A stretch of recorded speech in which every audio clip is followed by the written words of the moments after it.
Hello everyone, I am the narrator. I know you use this video to fall asleep, so before that, like the video and subscribe to the channel. Now get comfortable and relax. The headlights appeared out of nowhere, twin beams cutting through the darkness behind me.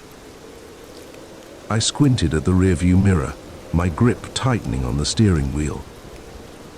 Where had this truck come from? The highway had been empty for miles. It was well past midnight, and I was on the final stretch of a grueling cross-country drive. My eyelids felt like sandpaper, and the endless ribbon of asphalt ahead blurred into a hypnotic streak. I'd been pushing myself to make it home before dawn, but now with this truck bearing down on me, I was wide awake. The cab loomed large in my mirror, impossibly close. I tapped my brakes, hoping the driver would take the hint and back off. No luck. If anything, it seemed to inch even closer. "Come on, just pass me already," I muttered, easing over to the right lane. The truck matched my move perfectly, staying right on my tail. I could practically count the rivets on its grille. My heart started to race. This wasn't normal behavior, even for the most impatient driver. I pressed down on the accelerator, watching the speedometer climb, 70, 75, 80 miles per hour. The truck kept pace effortlessly, never falling behind. A cold sweat broke out on my forehead. I was alone on a deserted highway with a truck that seemed determined to run me off the road. My mind raced through possible explanations, each more unsettling than the last. Road rage. A drunk driver, or something worse. I spotted a sign for an upcoming rest stop and made a split-second decision. I'd pull in there, where there might be other people around. Safety in numbers, right? As I took the exit, the truck followed. I cursed under my breath, hands shaking as I navigated the dark, twisting road leading to the rest area. The parking lot came into view, illuminated by a single flickering streetlight. It was empty. I pulled into a spot near the restroom building, killing the engine. The truck's headlights flooded my rearview mirror, blinding me. I squeezed my eyes shut, heart pounding in my ears. This was it. Whatever was going to happen would happen now. Seconds ticked by. Then, silence. The light behind me vanished. Slowly, I opened my eyes and turned around. The parking lot was empty. No truck. No headlights. Nothing but darkness and the faint buzz of the streetlight above. I sat there, frozen, for what felt like hours. My mind struggled to process what had just happened. Had I imagined it all? Was I so exhausted that I'd hallucinated a threatening truck? Eventually, I gathered the courage to step out of my car. The cool night air hit my face, helping to clear my head. I walked a lap around the parking lot, half expecting the truck to reappear at any moment. But there was no sign it had ever been there. As the adrenaline began to fade, exhaustion crept back in. I decided to try to get some sleep in my car before continuing my journey. I reclined the seat and closed my eyes, but sleep wouldn't come. Every time I started to drift off, I'd jerk awake, certain I'd heard the rumble of an engine. The sky was just beginning to lighten when I gave up on sleep. I needed coffee if I was going to make it the rest of the way home. I started the car and pulled out of the rest stop, constantly checking my mirrors for any sign of the truck. The highway was still eerily empty as I merged back onto it. My nerves were shot, and every vehicle I saw in distance made my heart rate spike. But none of them were the truck that had chased me. About an hour later, I spotted a 24-hour diner just off the highway. The parking lot was half full, a welcome sight after the emptiness of the night. I pulled in, desperate for caffeine and human contact. The bell above the door jingled as I entered. A few heads turned to look at me, then went back to their own conversations or plates of food. I slid into a booth near the window, still able to keep an eye on my car and the highway beyond. A waitress approached, coffee pot in hand. "Rough night?" she asked, eyeing my disheveled appearance as she filled my cup. I nodded, wrapping my hands around the warm mug. "You could say that." "Had a bit of a scare on the highway." She raised an eyebrow. "Oh, what happened?" I hesitated, suddenly feeling foolish. How could I explain what I'd experienced without sounding crazy? "There was this truck," I began. "It followed me for miles, riding my bumper. When I pulled over at a rest stop, it just vanished." The waitress's expression changed, a flicker of recognition in her eyes. She glanced around, then leaned in closer. "You're not the first to come through here with a story like that," she said in a low voice. My blood ran cold. "What do you mean?" She sighed, sliding into the seat across from me. "In the past few months, we've had a handful of drivers stop in here, all shaken up about a truck that chased them on the highway. Always at night. Always on that same stretch you came in on." I leaned forward, hanging on her every word. "Did they see who was driving it?" She shook her head. "That's the thing. No one ever sees a driver, and the truck always disappears without a trace." A chill ran down my spine. "What? What do you think it means?" The waitress shrugged, but her eyes were serious. "I don't know, but there's been a string of robberies on that highway lately. Cars found abandoned, drivers missing. Police haven't been able to catch whoever's behind it." My mind reeled, trying to connect the dots. A phantom truck, disappearing drivers, unsolved robberies. It was like something out of a nightmare. "Has anyone reported this truck to the police?" I asked. She nodded. "A few have tried, but without any evidence, and with the truck always vanishing. Well, let's just say the police aren't taking it too seriously." I sat back, processing this information. Part of me felt relieved that I wasn't the only one who had experienced this, that I wasn't going crazy, but a larger part was terrified. What was really going on out there on that lonely stretch of highway? The waitress must have seen the fear in my eyes. She reached out and patted my hand. "Look, you made it here safe. That's what matters. My advice? Stick to driving during the day if you can. And if you see that truck again, get somewhere public as fast as you can."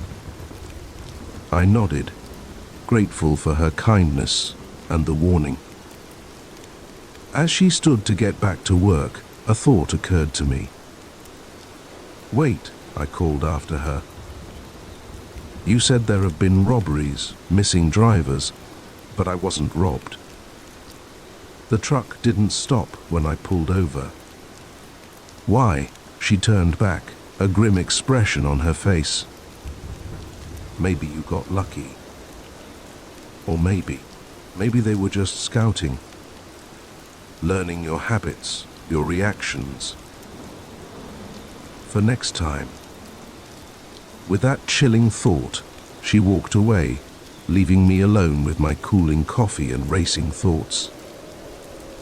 I stayed at the diner far longer than I'd planned, nursing cup after cup of coffee as I watched the sun rise fully. The normalcy of the morning rush helped ground me, reminding me that the world wasn't all dark highways and phantom trucks. When I finally got back on the road, I felt more in control.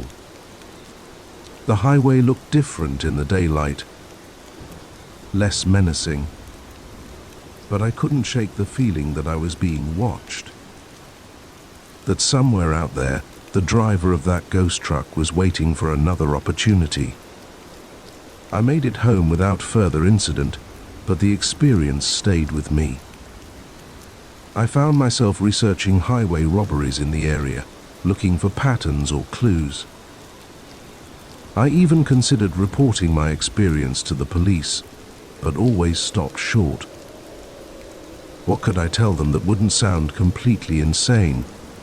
Weeks passed, and slowly, the intensity of that night began to fade. I still avoided driving that stretch of highway after dark, but the constant fear subsided. Life went on. Then, about a month after my encounter, I saw a news report that made my blood run cold. A car had been found abandoned on that same highway, the driver missing. Witnesses reported seeing a large truck in the area just before the disappearance.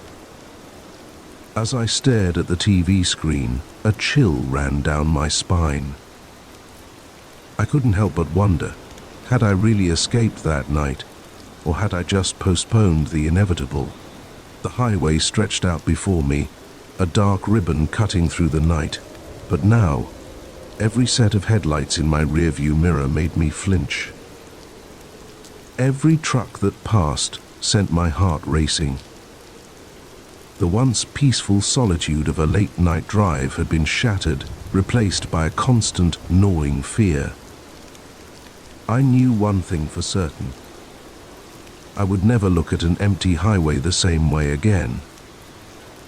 Because now I knew that sometimes, in the dead of night, those highways aren't as empty as they seem, and the things that lurk in the darkness don't always disappear when you turn to face them. The shovel struck something hard, sending a jolt up my arms. I paused, wiping sweat from my brow with a muddy hand. We'd been digging for hours, and the well was supposed to be nothing but dirt for at least another 10 feet. I called down to my son, Jake, who was working beside me in the hole. "Hey, grab the flashlight, will you? I think we hit something." Little did I know that metallic clang would be the sound that changed everything. I'd inherited this farm from my uncle 6 months ago. It was a fixer-upper, to put it mildly, but it was a chance for a fresh start after the divorce. Jake and I had thrown ourselves into the work, fixing fences, repairing the barn, and now digging a new well. The old one had run dry years ago, and we needed water if we were going to make a go of this place. Jake shone the flashlight where my shovel had struck. The beam reflected off something smooth and metallic, a stark contrast to the dark earth surrounding it. "What is that, Dad?" Jake asked, his voice a mix of curiosity and apprehension. I shrugged, already scraping away more dirt with my hands. "I don't know, Bud. Let's find out." As we dug, the object began to take shape. It was a metal container, about the size of a small suitcase. It looked old, the once shiny surface now pitted and corroded. My mind raced with possibilities. A time capsule, buried treasure, or just some farmer's junk, tossed in a hole and forgotten. It took another hour of careful digging to free the container from the earth. By the time we hauled it out of the well, the sun was setting, casting long shadows across the field. We carried our find back to the barn, both of us silent, lost in our own thoughts about what might be inside. Under the harsh glare of the barn's floodlights, I examined the container more closely. It was sealed tight, with no obvious way to open it. A faded inscription was barely visible on one side, but years of corrosion had made it illegible. "Should we open it?" Jake asked, practically bouncing with excitement. I hesitated. Part of me wanted to call the police, or maybe a lawyer. What if this was evidence of something? But curiosity won out. "All right," I said, reaching for a crowbar. "Stand back." It took some effort, but finally the lid creaked open. The smell hit us first, musty and damp, like an old cellar. Inside, protected by layers of waxy paper, was a stack of documents and photographs. I picked up the first photo, holding it under the light. It showed a young woman, maybe in her early 20s, and smiling at the camera. The picture was old, probably from the 1960s, judging by her hairstyle and clothes. I turned it over. On the back, in faded ink, was written, "Sarah Milligan, 1964. Jake peered over my shoulder. "Who's that, Dad?" I shook my head. "I don't know." But as I said it, a nagging feeling started in the pit of my stomach. The name Milligan sounded familiar, but I couldn't place why. We spent the next hour going through the contents of the box. There were more photos. All of the same young woman, Sarah, at various locations around what looked like this very farm. There were also letters, newspaper clippings, and a small leather-bound journal. As I flipped through the journal, a yellowed newspaper clipping fell out. The headline made my blood run cold. "Local woman still missing after 3 months." I read the article quickly, my heart pounding. Sarah Milligan had disappeared from her family's farm in the summer of 1964. Despite an extensive search, no trace of her was ever found.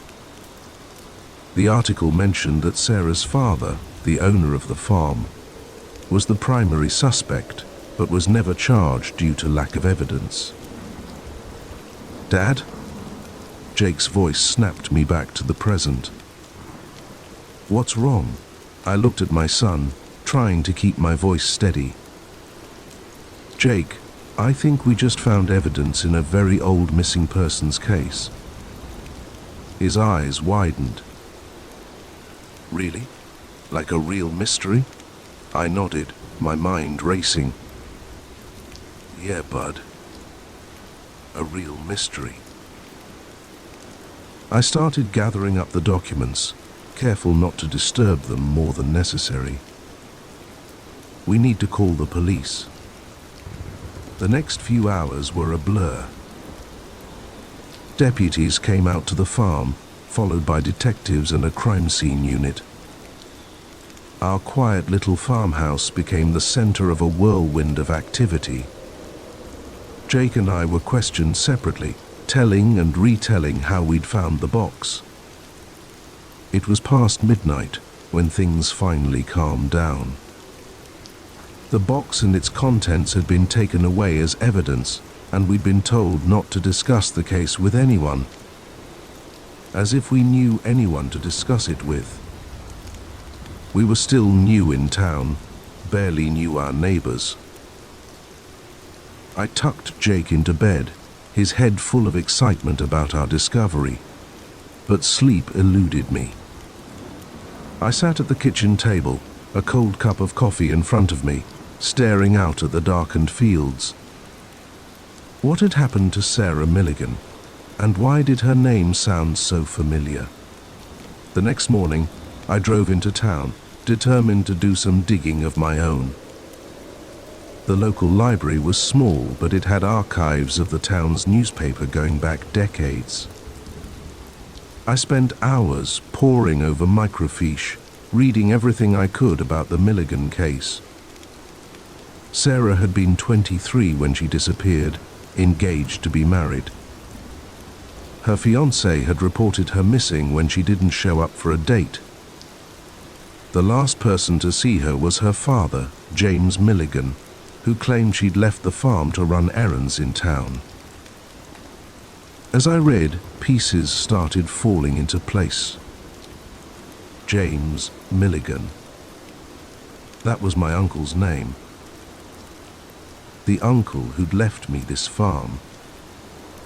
With a growing sense of dread, I realized why Sarah's name had sounded familiar. My mother had mentioned her once, years ago. A cousin who'd gone missing before I was born. I left the library in a daze, my mind reeling. Had my uncle been involved in Sarah's disappearance? Had I inherited not just a farm, but a dark family secret? When I got home, there was a police car in the driveway. Detective Reeves, the lead investigator, was waiting for me. "Mr. Collins," she said as I got out of my truck. "We need to talk." We sat at the kitchen table, the same one where I'd spent a sleepless night. Detective Reeves didn't waste time on pleasantries. "We've identified the DNA on some of the items in the box," she said, her eyes boring into mine. "It matches Sarah Milligan. We're treating this as a homicide investigation now." I nodded, not trusting myself to speak. "Mr. Collins, I have to ask, did you know anything about this before you found that box?" I shook my head vehemently. "No, absolutely not. I inherited this farm from my uncle 6 months ago. I never even met him." She raised an eyebrow. "Your uncle?" I took a deep breath. "James Milligan, Sarah's father?" Detective Reeves leaned back, surprised. "You're related to the Milligans?" I explained what I'd learned at the library about the connection I'd only just discovered. As I talked, I could see the wheels turning in the detective's mind. "Hey, Mr. Collins, I'm going to be straight with you," she said when I finished. "This complicates things. We're going to need to do a thorough search of the property, and I'm afraid you and your son might need to find somewhere else to stay for a while." I nodded, feeling numb. "Of course, whatever you need." The next few weeks were a nightmare. The farm became a crime scene, with police and forensic teams combing every inch of the property. Jake and I moved into a motel in town, watching from afar as our new home was torn apart in search of evidence.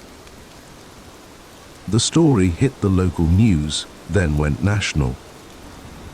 Suddenly, our quiet little town was overrun with reporters and true crime enthusiasts.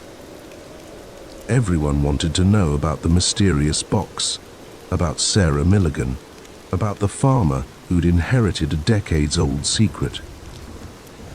I tried to shield Jake from the worst of it, but it was impossible to hide everything. He was old enough to understand the basics of what was happening, and his initial excitement about solving a mystery had given way to a more somber understanding of the reality we were facing. It was Jake who asked the question I'd been avoiding. Dad, do you think Uncle James did it? Do you think he killed Sarah? I pulled him close, wishing I had a better answer. I don't know, buddy. I really don't know. As the investigation dragged on, more details emerged.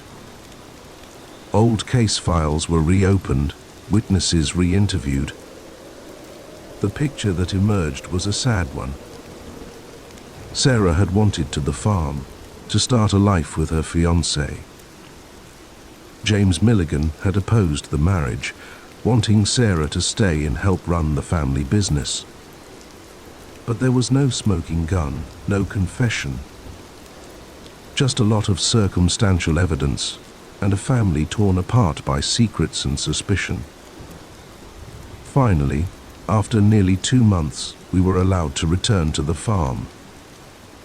The police had found no other evidence, and while the investigation remained open, they had no reason to keep us from our home.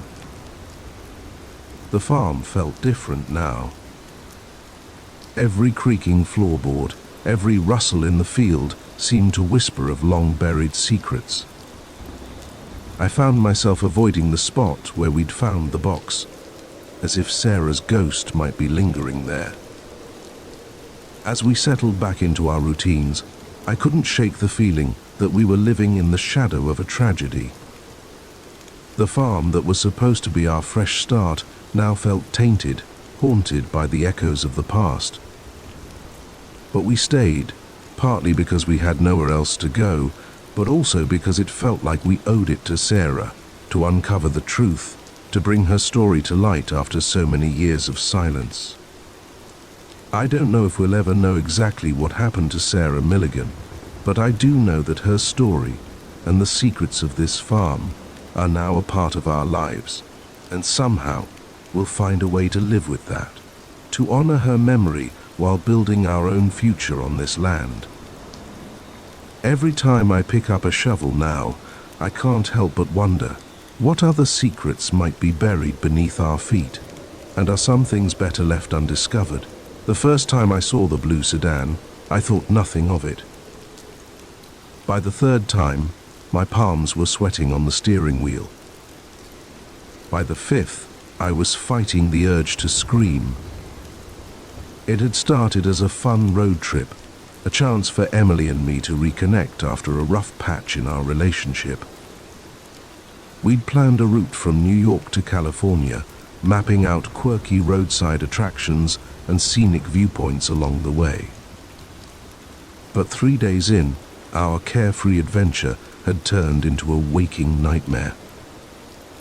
We'd stopped for gas just outside of Chicago when I first noticed the car. It was a nondescript blue sedan, probably a Toyota or Honda, with tinted windows that made it impossible to see the driver. As I filled up our tank, I saw it pull into the pump across from us. Nothing unusual about that. But then we stopped for lunch 2 hours later at a diner in the middle of nowhere, and there it was again, parked a few spaces down. I nudged Emily, nodding towards the car. Is it just me? Or did we see that same car at the gas station? She squinted, then shrugged. Maybe. It's a pretty common car, though, probably just a coincidence. I tried to believe her, but a nagging feeling had taken root in my gut. As we ate our burgers, I kept glancing out the window, half expecting to see someone watching us. But the car just sat there, silent and empty. We hit the road again, and for a while, I managed to relax.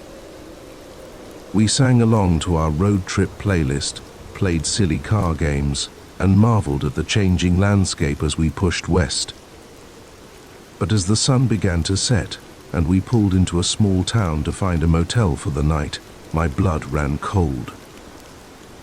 There, in the parking lot of the only motel in town, was the blue sedan. "Em," I said, my voice tight. "Look." She followed my gaze, and I saw the moment realization dawned on her face. "Okay, that's a little weird," she admitted. We checked in quickly, hurrying to our room with our bags. I double-checked the lock on the door, then peered out through the curtains. The blue car was still there, its windows reflecting the neon glow of the motel sign. "Should we call the police?" Emily asked, her voice small. I hesitated. "And tell them what? That we've seen the same car 3 times in one day? They'll think we're paranoid." We spent a restless night, taking turns to keep watch. But nothing happened. When morning came, the blue car was gone. I wanted to believe it was over, that maybe we really had just been paranoid.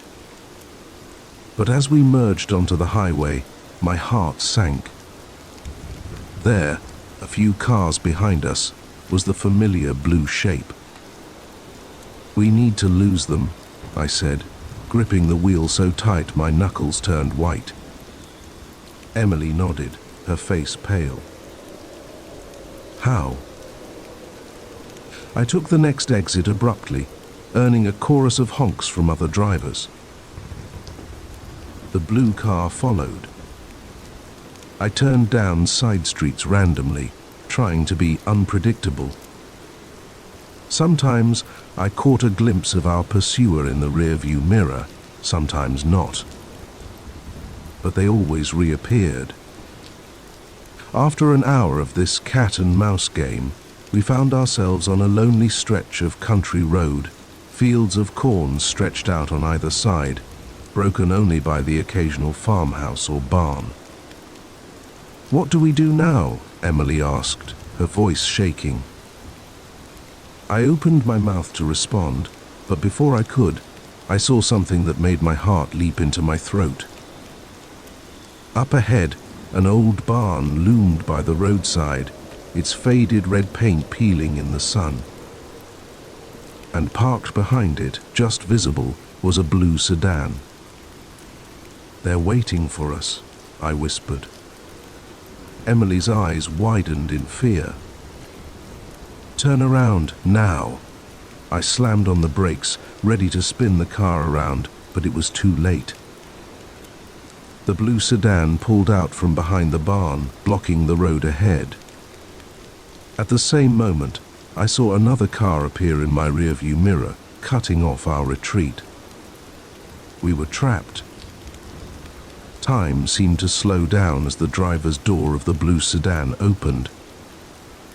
A figure stepped out, and I felt the world tilt on its axis. "No." Emily breathed beside me. "It can't be." But it was. Walking towards our car, a grim smile on his face, was Emily's ex-boyfriend, Mark. Memories flooded back, memories I'd tried to suppress. Emily showing up at my apartment 6 months ago, bruised and terrified. Her tearful confession about Mark's possessive behavior, his violent outbursts, the restraining order we'd helped her get, the weeks of looking over our shoulders, jumping at every sound. We thought it was over. We thought we were safe. Mark approached the driver's side window. I hit the lock button for all the good it would do. He leaned down, his face inches from the glass. "Long time no see," he said, his voice muffled but still chilling. "Did you really think you could just run away?" Emily was frozen beside me, her face a mask of terror. I reached for her hand, squeezing it tight. "What do you want, Mark?" I called through the glass, trying to keep my voice steady. His smile widened, showing too many teeth. "I want what's mine," he said, his eyes fixed on Emily. "She's not yours," I spat. "She never was." His face darkened. "You don't know anything about us, about what we had." "I know enough," I said. "I know you're breaking the restraining order just by being here." He laughed, a harsh, humorless sound. "You think I care about some piece of paper? You think that can keep me away from her?" I felt Emily trembling beside me. I had to do something, had to get us out of this. But how? That's when I noticed something. The car behind us. The one that had been following us earlier wasn't one I recognized. And the driver. The driver looked uncertain. A plan began to form in my mind. A desperate, possibly stupid plan. But it was all we had. "Emily," I whispered, not taking my eyes off Mark. "When I say go, I need you to duck down. Can you do that?" She nodded, her eyes wide with fear and confusion. I took a deep breath. Then, in one swift motion, I turned the key in the ignition and slammed the car into reverse. "Go," I yelled. Emily ducked. I floored it. Our car shot backward, straight towards the vehicle behind us. At the last second, I saw the driver's eyes widen in panic. They swerved, just barely avoiding a collision. Mark shouted in anger, running towards us, but I was already shifting into drive, cutting the wheel hard.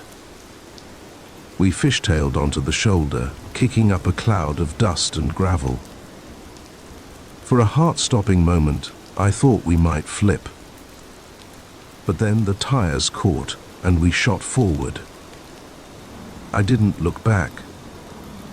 I just drove, pushing our car to its limits. Emily sat up slowly, her face pale. "Are they following us?" I asked, not daring to take my eyes off the road. She turned in her seat, peering out the back window. I don't think so. I can't see them." I didn't slow down. We drove for hours, taking random turns, avoiding main roads. Every car we saw made us flinch.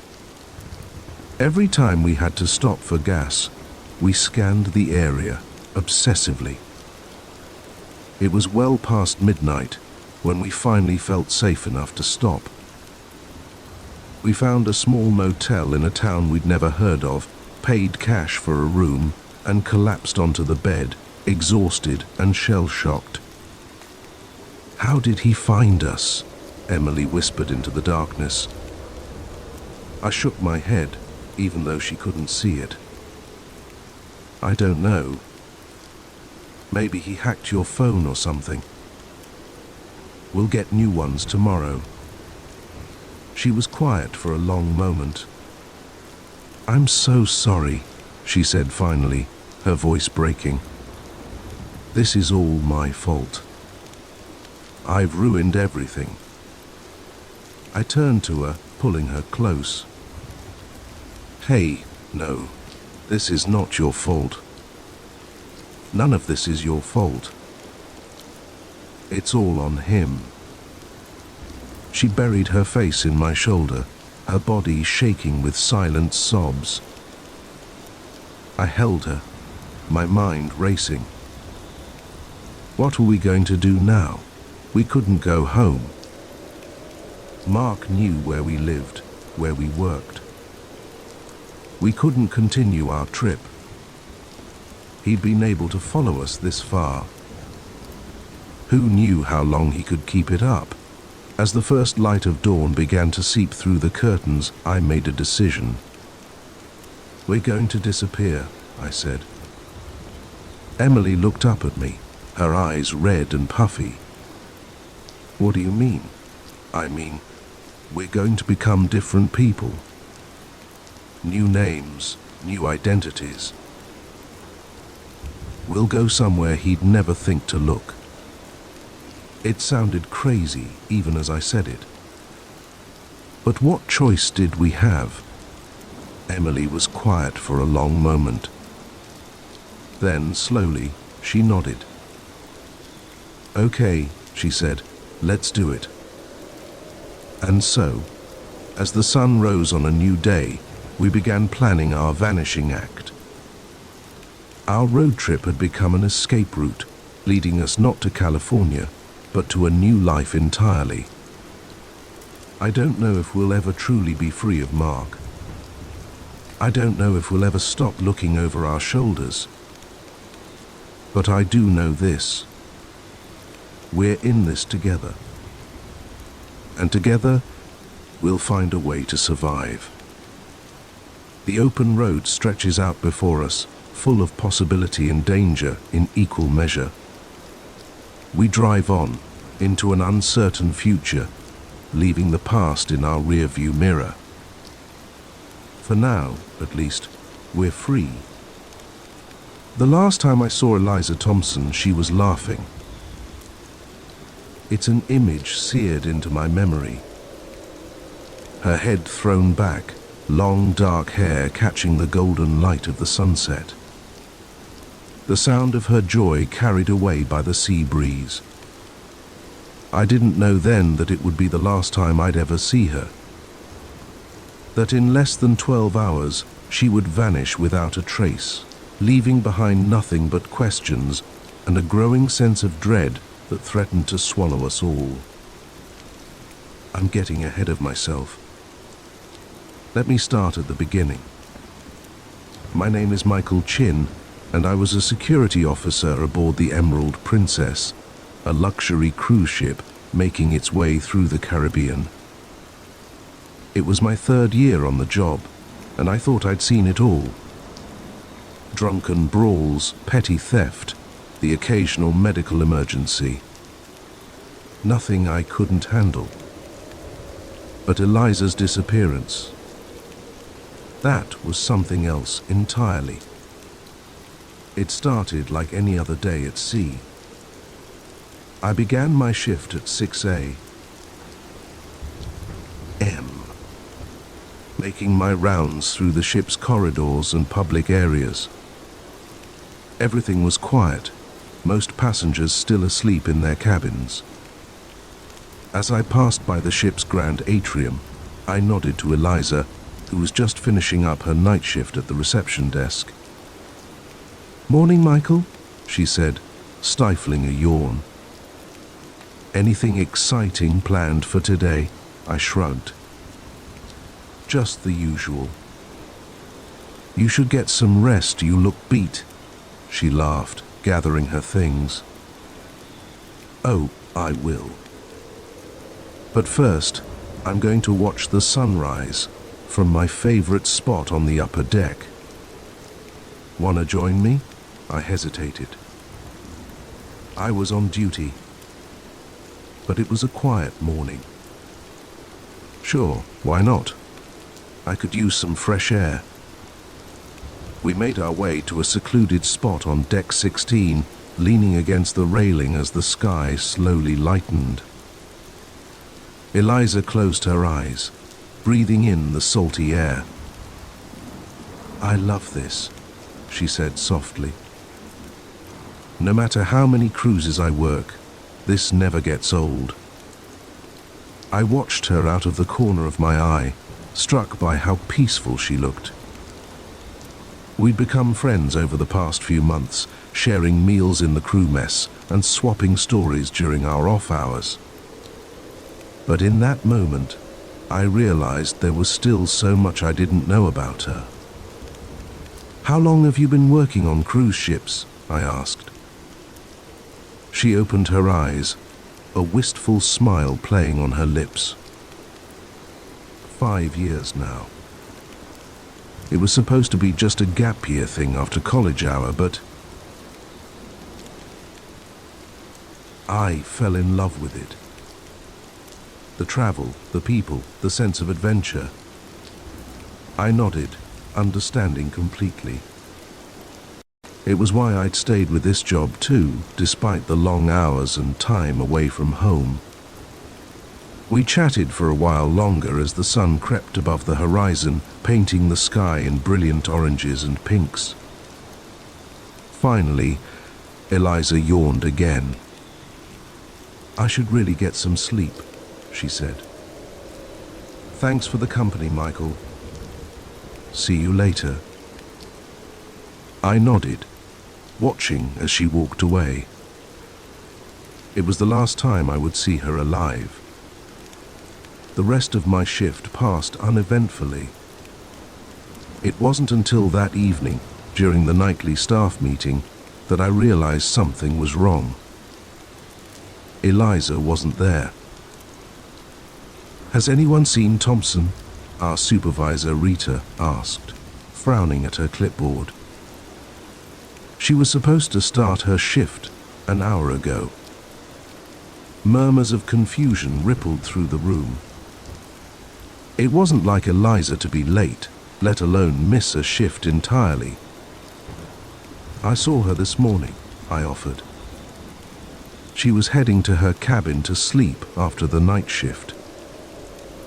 Rita's frown deepened. "Can you go check on her? Make sure she's all right?" I nodded, an uneasy feeling settling in my stomach as I made my way to the crew quarters. I knocked on Eliza's door, calling her name.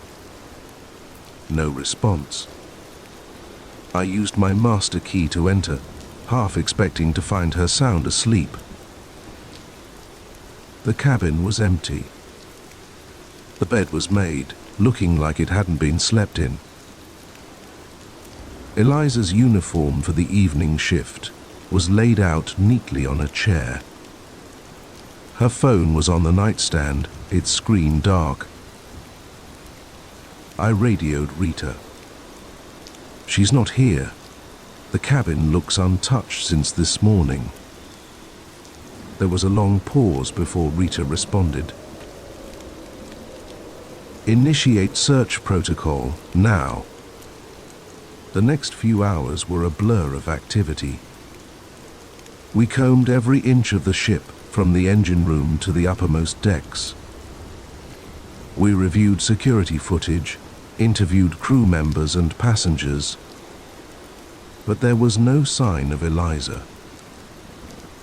The last confirmed sighting of her was on the security camera outside her cabin at 7:12 a.m. The footage showed her entering her room, closing the door behind her. And then, nothing. No footage of her leaving. No sign of disturbance. It was as if she had simply vanished into thin air. As the night wore on and our search turned up nothing, the atmosphere on the ship grew tense. Passengers began to notice the increased security presence, whispering among themselves. Rumors started to spread. By morning, we had to face facts. We had a missing person on our hands. The captain made an announcement asking for any information about Eliza's whereabouts. Her picture was displayed on screens throughout the ship. We contacted the nearest port authorities and the cruise line's head office. A Coast Guard search was initiated. Though we all knew the chances of finding someone in the vast expanse of the Caribbean were slim to none, I couldn't shake the feeling that I was somehow responsible. If only I'd walked her to her cabin that morning. If only I'd checked on her sooner. The image of her laughing in the sunrise haunted me. As the investigation ramped up, I found myself recounting every detail of my last interaction with Eliza to a stern-faced detective from the ship's security team. Did she seem nervous, distracted? Did she mention any plans for the day? He asked. I shook my head. No, she seemed happy, relaxed. She was looking forward to getting some sleep. The detective's eyes narrowed. "And you're sure she went into her cabin?" "Yes," I said, for what felt like the 100th time. "The security footage confirms it." He nodded, making a note in his file. "And there's no way she could have left without being seen on camera?" I hesitated. It shouldn't be possible. The corridor outside the crew cabins is monitored 24/7. But as I said it, a chill ran down my spine. Because if it wasn't possible, then how had it happened? Days passed, and the mystery only deepened. Eliza's cabin was thoroughly searched, revealing nothing out of the ordinary. Her passport, wallet, and all personal belongings were accounted for. There were no signs of a struggle, no evidence of foul play. Theories abounded among the crew and passengers alike. Some believed she had somehow fallen overboard, though how she could have done so without anyone noticing was unclear. Others whispered about suicide, but those who knew Eliza dismissed this outright. She had been happy, with no signs of depression or distress. The most disturbing theory, the one that kept me awake at night, was that someone on the ship was responsible for her disappearance. The thought that one of our passengers or crew members could be a killer walking among us was almost too horrifying to contemplate. As the days turned into weeks, the investigation hit dead end after dead end. The ship completed its scheduled cruise and returned to Porty, where more intensive forensic work could be done. But even with the full resources of law enforcement brought to bear, no new leads emerged. Eliza's family flew in, their faces drawn with worry and grief. I watched from a distance as they were briefed by the investigators, saw the mother collapse into sobs as the reality of the situation sunk in. I wanted to approach them, to offer some words of comfort, but what could I possibly say? In the end, the Emerald Princess set sail again with a new crew member taking Eliza's place at the reception desk. Life on board returned to normal, or a semblance of it. But for those of us who had known her, who had searched for her, who had been left behind with nothing but questions, things would never be the same. I stayed on with the cruise line, unable to leave while Eliza's fate remained unknown. Each new port brought a flicker of hope that some clue would surface, that someone somewhere might have seen something. But as months passed with no new information, that hope began to fade. Sometimes, in the quiet hours of the night, I find myself on deck 16, staring out at the endless expanse of the sea. I think about Eliza, about her laugh, about the way she loved watching the sunrise. I wonder where she is, if she's still out there somewhere. And I can't help but feel that the ocean knows the truth, holding its secrets in its unfathomable depths. The disappearance of Eliza Thompson remains an unsolved mystery, a ghost story whispered among cruise ship crews. For me, it's a constant reminder of how fragile our sense of security can be, how easily a life can vanish without a trace. And every time I see a passenger enter their cabin, every time I watch a security camera feed, I can't help but wonder, could it happen again? In this floating city of steel and glass, surrounded by the vast, indifferent sea, are any of us truly safe? The Emerald Princess sails on, carrying its cargo of vacationers and secrets, and somewhere out there, perhaps Eliza is still laughing, her voice carried away by the endless ocean breeze. The first slash in the tent canvas was so perfect, so surgical, it almost looked deliberate. I traced my finger along the edge, feeling the frayed nylon threads. Whatever had done this wasn't just sharp, it was wickedly so. And as the fading daylight filtered through that precise cut, casting long shadows across the abandoned campsite, I couldn't shake the feeling that we'd stumbled into something far more sinister than a bear attack. My name's Alex, and I've been hiking the Appalachian Trail with my best friend Jamie the First for the past month. We're experienced backpackers, used to the challenges of long-distance trekking, but nothing in our years of outdoor adventures could have prepared us for what we found in that secluded clearing, deep in the heart of the Georgia wilderness. The day had started like any other on the trail. We'd broken camp at dawn, hoping to cover a good 15 miles before nightfall. The weather was perfect, cool and crisp, with just enough breeze to keep the bugs at bay. We'd made good time, pausing only for a quick lunch and the occasional water break. It was late afternoon when Jamie spotted the first sign that something was off. "Hey Alex," he called, pointing to a tree just off the trail. "Check this out."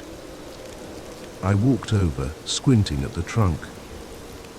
There, carved deep into the bark, was a crude symbol, a circle with a jagged line through it. The cuts looked fresh, the exposed wood still oozing sap. "Weird," I muttered. "Never seen a trail marker like that before." Jamie shrugged. "Probably just some kid messing around." We pressed on, but I couldn't shake a growing sense of unease. The forest seemed quieter than usual, the usual chorus of bird song and insect buzz oddly muted. And I could have sworn I caught glimpses of movement in my peripheral vision, always just out of sight when I turned to look.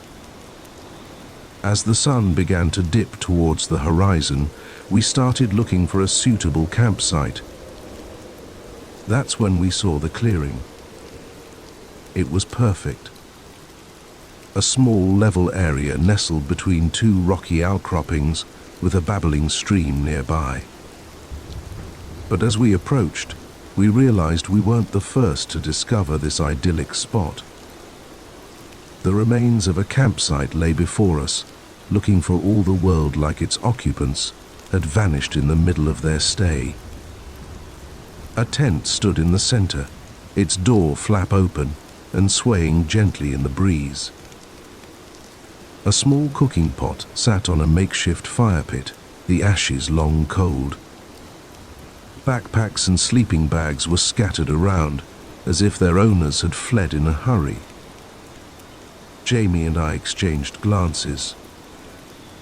This wasn't normal. Even the messiest campers usually packed up before moving on. "Hello," Jamie called out. "Anyone here?" His voice echoed through the clearing. Met only by the soft gurgle of the stream and the rustle of leaves overhead, we approached cautiously. That's when I noticed the first slash in the tent, and then another, and another. The entire structure was riddled with them, each cut precise and deliberate. "What the hell?" I breathed, peering inside the ruined shelter. The interior was a mess. Sleeping bags were shredded, clothes strewn about. A flashlight lay on its side, its beam creating eerie shadows as it illuminated a small notebook. I picked it up, flipping it open to the last entry. The handwriting was shaky, almost frantic. Day 3, it's still out there. We can hear it moving around the camp at night. The others think I'm crazy, but I know what I saw. It's not a bear. It's not anything natural. God help us if it gets in. I showed the notebook to Jamie, watching as the color drained from his face. "We should go," he said, his voice barely above a whisper. "Now." But as I turned to leave, something caught my eye. There, half hidden beneath a torn sleeping bag, was a camera. My hands shook as I picked it up, praying the battery wasn't dead. It wasn't. The screen flickered to life, showing the last image taken. My heart nearly stopped. The photo was dark, clearly taken at night. But there, just at the edge of the frame, illuminated by the flash, was something. A shape that was almost human, but not quite. Long, spindly limbs, a face that was more shadow than substance, and eyes that reflected the camera's flash like a cat's, but far larger. I dropped the camera, stumbling backwards. We need to leave. Now. But as I turned, I realized with horror that the sun had nearly set. The forest around us was deepening into twilight, shadows lengthening and merging into an impenetrable gloom. Jamie was already gathering his pack. "We can make it back to the trail if we hurry," he said, his voice tense. "We'll hike through the night if we have to." I nodded, snatching up my own backpack. But as I turned to go, a glint of metal caught my eye. There, half buried in the soft earth near the fire pit, was a small silver locket. Without thinking, I scooped it up and shoved it in my pocket. We set off at a brisk pace, trying to retrace our steps in the fading light, but nothing looked familiar. The trees seemed to press in closer, their branches reaching out like gnarled fingers. More than once, I could have sworn I heard something moving in the underbrush, always just out of sight. "Do you remember that weird symbol we saw earlier?" Jamie panted as we pushed through a particularly dense thicket. "I think I see another one." He was right. There, carved into a massive oak, was the same circle and line symbol we'd spotted before, but this one looked older, the edges of the carving weathered and moss-grown. "It's probably just a coincidence," I said, not believing my own words. "But come on, we need to keep moving." But as we pressed on, more symbols appeared. Some were fresh, others ancient. They seemed to be guiding us, though to what, I couldn't say. The darkness was nearly complete now, our headlamps creating small islands of light in a sea of blackness. The forest had gone completely silent, save for the crunch of our boots on fallen leaves and the increasingly ragged sound of our breathing. That's when we heard it. A low, guttural sound, somewhere between a growl and a moan. It seemed to come from everywhere and nowhere at once. Jamie froze. "What was that?" I shook my head, unable to speak. Every instinct screamed at me to run, but I knew that panicking now would only get us more lost. We pushed on, moving as quietly as we could. But the sounds continued, growing closer. Branches snapped behind us. Something rustled in the canopy overhead. And then, just ahead, I saw a flicker of movement. A shape, tall and impossibly thin, slipped between two trees. In the brief flash of my headlamp, I caught a glimpse of pale, elongated limbs and a face that was little more than a dark void with pinpricks of reflected light where eyes should be. "Run!" I yelled, all thought of stealth forgotten. We crashed through the undergrowth. blind panic driving us forward. Branches whipped at our faces. Roots threatened to trip us at every step. The sounds behind us grew louder, a cacophony of inhuman shrieks and growls. I don't know how long we ran. It could have been minutes or hours, but suddenly, miraculously, we burst out onto a wide gravel road. A park ranger station stood just ahead, its windows glowing with welcoming light. We staggered towards it, gasping for breath. As we reached the door, I chanced to look back at the forest we'd just escaped. There, at the edge of the trees, stood a figure, tall, impossibly thin, with limbs that seemed too long for its body. It raised a hand, more claw than human appendage, and for a moment I thought it would pursue us into the light. But then it turned, melting back into the shadows of the forest. In seconds, it was gone, leaving no trace of its presence. The rangers were skeptical of our story, of course. They attributed our experience to exhaustion, dehydration, and an overactive imagination. But they did send out a search party to investigate the abandoned campsite. They found nothing. No slash tent, no scattered gear, not even a trace of a campfire. It was as if the entire scene had vanished into thin air. In the days that followed, as Jamie and I recovered in a nearby town, I thought often of that silver locket I'd pocketed in my panic. When I finally worked up the courage to open it, I found a small photo inside.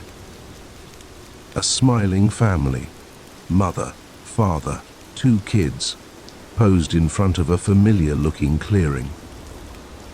I never reported finding the locket. Some part of me knew that doing so would only lead to more questions.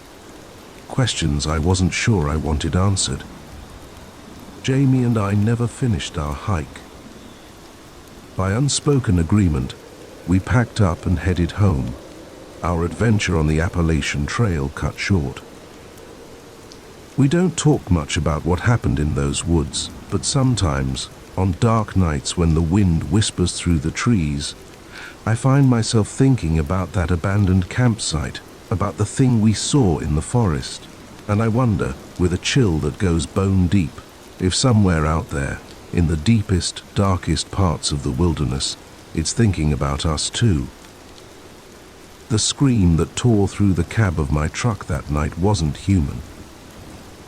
It couldn't have been. No person could make a sound like that, raw, primal, and filled with a terror so deep it made my blood run cold. But it came from the man sitting next to me, the hitchhiker I'd picked up just an hour before. And as his eyes flew open, reflecting the dashboard lights like some wild animals, I knew with sickening certainty that whatever had just happened, whatever he'd seen in his dreams, was far from over. My name's Jack, and I've been driving big rigs across the country for the better part of 2 decades. I've seen my fair share of weird stuff out on the lonely highways, ghost lights, inexplicable weather, even the occasional UFO if you catch me after a few beers. But nothing, absolutely nothing, could have prepared me for what happened on that moonless night in the middle of nowhere, Nevada. It had started as a routine haul, Phoenix to Seattle, with a trailer full of electronics. I was making good time, the miles melting away under my wheels as I cruised through the desert night. The radio kept me company, a mix of old country tunes and late-night talk shows about conspiracy theories and alien abductions. I was about halfway through Nevada when I saw him, a lone figure standing by the side of the road, thumb out. Now, I'm not usually one for picking up hitchhikers. Too many horror stories, too many risks, but something about this guy made me slow down. Maybe it was the lost look in his eyes, or the way he hugged himself against the chill desert wind. Whatever it was, before I knew it, I was pulling over. "Where you headed?" I called out as he approached. "Anywhere but here," he replied, his voice barely above a whisper. I should have driven off right then, but instead, I found myself saying, "Hop in. I'm going to Seattle if that works for you." He climbed into the passenger seat, bringing with him the smell of dust and something else, something I couldn't quite place. Up close, he looked young, maybe mid-20s, with shaggy brown hair and eyes that seemed to dart nervously around the cab. "I'm Jack," I said. "P. Oh God, it's coming." "Can't you see it? Can't you see its eyes?" And that's when he let out that scream, the one that made me nearly drive off the road. His eyes flew open, wild and unfocused, reflecting the fear, reflecting the green glow of the dashboard like some nocturnal animal. I managed to pull over, my heart pounding in my chest. "Mike, Mike, snap out of it." He turned to look at me, but his eyes seemed to be seeing something else, something beyond me. "It followed me," he whispered, his voice hoarse from screaming. "Oh God, Jack, it followed me into the truck." I felt the hairs on the back of my neck stand up. "What followed you, Mike? There's nothing here but us." He shook his head violently. "You can't see it, but it's here. It's always here." His eyes darted around the cab, following something invisible. "We have to get out. Now." Before I could stop him, he'd thrown open the passenger door and leapt out into the night. I cursed, fumbling with my seatbelt before following him. The desert night was cold and still. The only sound, the tick of the cooling engine and Mike's ragged breathing. He stood a few feet from the truck, arms wrapped around himself, shaking like a leaf. "Mike," I said, approaching him slowly like you would a spooked animal. "What's going on? What do you think is following you?" He turned to me, his face pale in the truck's headlights. "I don't know what it is, but it's been after me for days. Ever since I found that thing in the desert." "What thing?" I asked, a sick feeling growing in my gut. Mike reached into his pocket with a shaking hand, pulling out what looked like a small stone. But as he held it up, I realized it wasn't a stone at all. It was some kind of artifact, carved with intricate symbols I'd never seen before. In the harsh glare of the headlights, it seemed to shimmer and shift, as if the symbols were moving.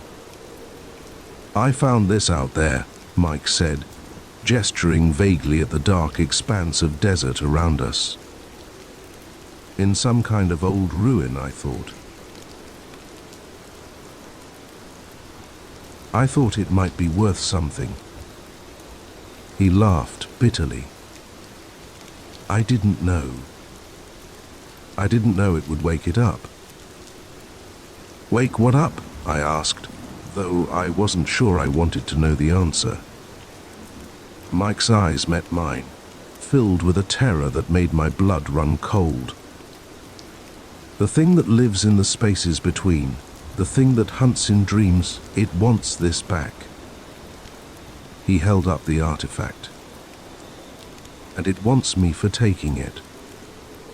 I wanted to tell him he was crazy, that he just had a nightmare, that there was no monster hunting him. But the conviction in his voice, the raw fear in his eyes, it was impossible to dismiss. "Okay," I said, trying to keep my voice calm. "Okay, So why don't we just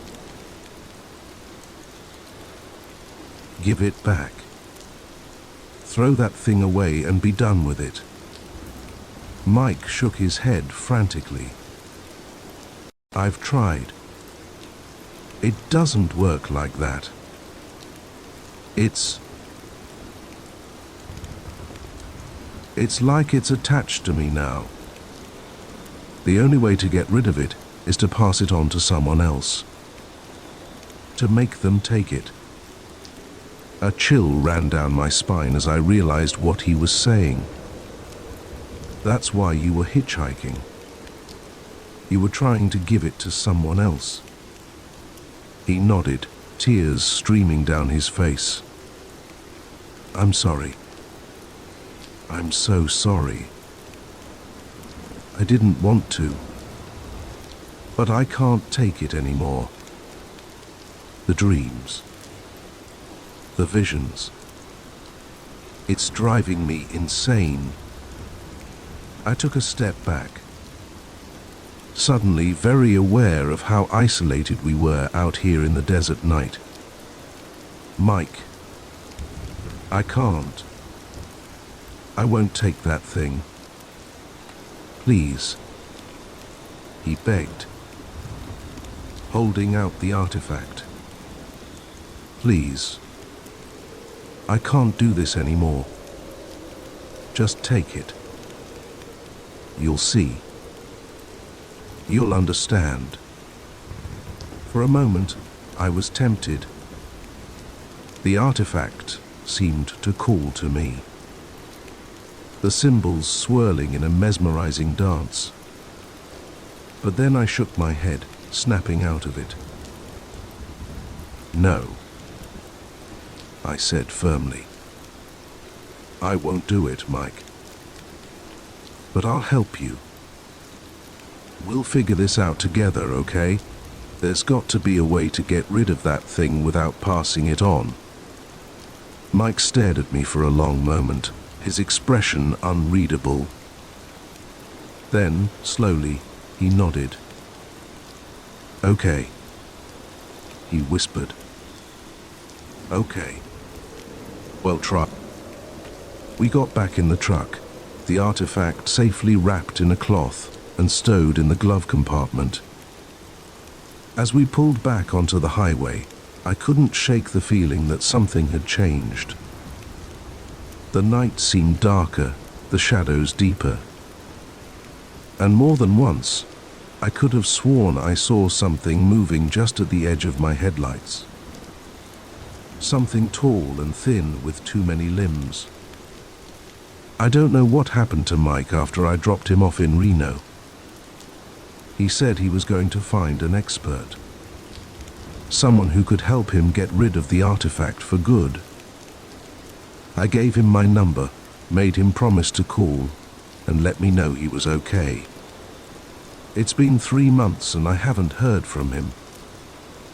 Sometimes on long night drives through the desert, I find myself scanning the side of the road, half expecting to see him standing there, thumb out. And sometimes, in the moments between sleeping and waking, I see shapes in the shadows of my room. Tall, twisted shapes with too many eyes. I tell myself it's just my imagination, just the lingering effects of that strange night. But deep down, I know the truth. Whatever was hunting Mike that night, whatever lived in his dreams, it's out there still, waiting, watching. And sometimes, when the night is darkest and the road stretches endlessly before me, I can't shake the feeling that it's watching me too. The leather-bound journal fell open in my hands, its yellowed pages releasing a musty cloud of dust and decay. At first, I thought it was just another relic of the farm's long history, maybe a record of crop yields or livestock lineages. But as my eyes skimmed the faded, spidery handwriting, my heart began to race. This was no ordinary farm ledger. The words human subject and genetic manipulation leapt out at me, and I realized with growing horror that I'd stumbled upon something far darker than I could have imagined. Little did I know, this discovery would plunge me into a nightmare that would make me question everything I thought I knew about the quiet, rural world around me. My name's Sam, and I'd only been working at Willow Creek Farm for about a month when I found the journal. Fresh out of college with an agriculture degree and dreams of someday owning my own farm, I jumped at the chance to work as a farmhand for old Mr. Harrison. The pay wasn't great, but the experience was invaluable. And there was something charming about the sprawling, slightly run-down property with its weathered barns and endless fields. Mr. Harrison was a quiet man, gruff but fair. He lived alone in the big farmhouse. His wife, long dead, and his children moved away to the city. He didn't talk much about the farm's history, just gave me my daily tasks and left me to it. I spent my days mending fences, tending to the small herd of cattle, and helping to plant and harvest the crops. It was a hot, sticky afternoon in late July when Mr. Harrison asked me to clear out one of the old barns. "Been meaning to do it for years," he grumbled. "Might as well put you to use on it. Just pile up anything that looks worth keeping, haul the rest to the burn pile." The barn was a cavernous structure, its interior dim and cool compared to the sweltering heat outside. Dust motes danced in the shafts of sunlight that streamed through gaps in the weathered boards. The air was thick with the smell of old hay and something else. Something chemical that I couldn't quite place. I started in one corner, sorting through piles of rusted farm equipment, mouldering sacks of feed, and broken furniture. It was monotonous work, and my mind wandered as I hauled item after item to the growing pile outside. That's when I noticed the loose floorboard. I might have missed it entirely if my boot hadn't caught on the edge, nearly sending me sprawling. Curious, I knelt down to examine it. The board shifted easily under my hands, and as I lifted it, I saw a small space underneath, just big enough to hide something. The journal was wrapped in oilcloth, surprisingly well preserved considering its hiding place. I pulled it out, glancing over my shoulder guiltily, though I knew Mr. Harrison was off in the fields. It felt invasive, reading someone else's private thoughts, but my curiosity got the better of me. As I began to read, that curiosity quickly turned to confusion, then to horror. The journal belonged to a doctor. Elliot Harrison, dated 1954. Mr. Harrison's father, I realized. But this was no ordinary farmer. The pages detailed complex scientific experiments, far beyond anything I'd learned in my agriculture courses. Dr. Harrison wrote about his attempts to create hardier, more productive livestock through genetic manipulation. But it wasn't just animals he was experimenting on. There were detailed notes about human subjects, vague references to volunteers from the local asylum. My hands shook as I turned the pages. Descriptions of failed experiments, of creatures that were neither fully human nor fully animal. Sketches that turned my stomach. And throughout it all, a growing sense of the doctor's obsession, his conviction that he was on the verge of a breakthrough that would revolutionize agriculture and change the world. The final entry, dated 1963, was different. The handwriting was shaky, almost frantic. It's done. The experiment was a success. But at what cost? They're out there now, hiding in the woods, in the fields.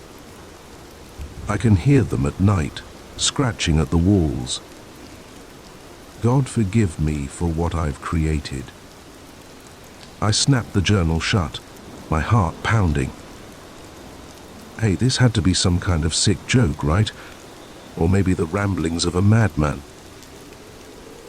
There was no way any of this could be real. But even as I tried to rationalize it, memories of odd occurrences around the farm began to surface. The strange noises I'd heard at night, dismissed as wildlife. The areas of the property Mr. Harrison had warned me to avoid. The way the cattle sometimes seemed spooked by something I couldn't see. I shoved the journal back into its hiding place, my mind reeling. I needed to get out of this barn to get some fresh air and clear my head. As I stepped outside, blinking in the harsh sunlight, I nearly ran into Mr. Harrison. "Making progress?" he asked, eyeing the pile of junk I'd accumulated. I nodded, not trusting myself to speak. Did he know about the journal, about what his father had done? Mr. Harrison's eyes narrowed slightly, as if sensing my unease. "Everything all right, Sam? You look like you've seen a ghost." "I'm fine," I managed to say. "Just, it's hot in there. Needed some air." He nodded slowly. "Well, don't work too hard. Come on up to the house when you're done. I'll fix us some dinner." I watched him walk away, trying to reconcile the kind if gruff old man I knew with the dark history I'd just uncovered. Was he continuing his father's work, or was he just as much a victim of it as anyone else? That night, as I lay in bed in the small apartment above the garage that Mr. Harrison had given me, I couldn't sleep. Every creak of the old building, every rustle from the fields outside, set my nerves on edge. I kept thinking about the journal, about the creatures Dr. Harrison had written about. Were they still out there after all these years? A sudden noise outside my window made me bolt upright. It was a strange, guttural sound, unlike anything I'd ever heard before. My heart pounding, I crept to the window and peered out into the darkness. At first, I saw nothing. But then, movement caught my eye.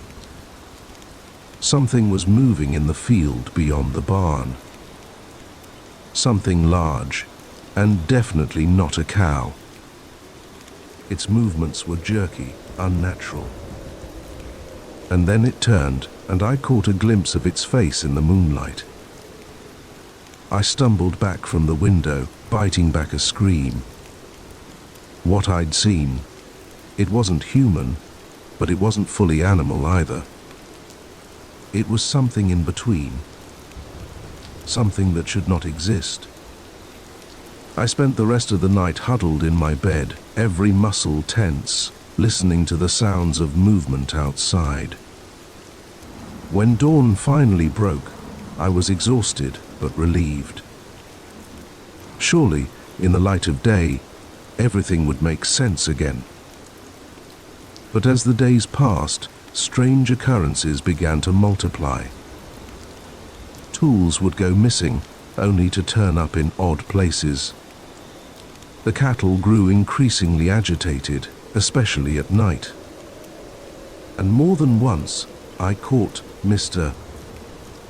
Harrison staring off into the woods with a troubled expression. I thought about leaving, about packing up my things and getting as far away from Willow Creek Farm as I could. but something held me back. Curiosity, maybe, or a sense of responsibility. Whatever Dr. Harrison had done, whatever he'd created,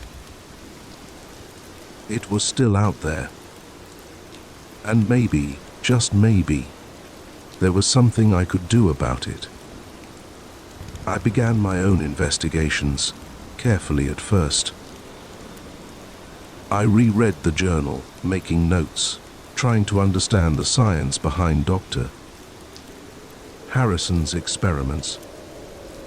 I explored the far reaches of the property, areas Mr. Harrison had told me to avoid, looking for signs of the creatures. And slowly, I started to piece together the truth. The experiments hadn't ended with Dr. Harrison's last journal entry. They'd continued, passed down from father to son. Mr. Harrison wasn't just aware of what his father had done, he was trying to fix it.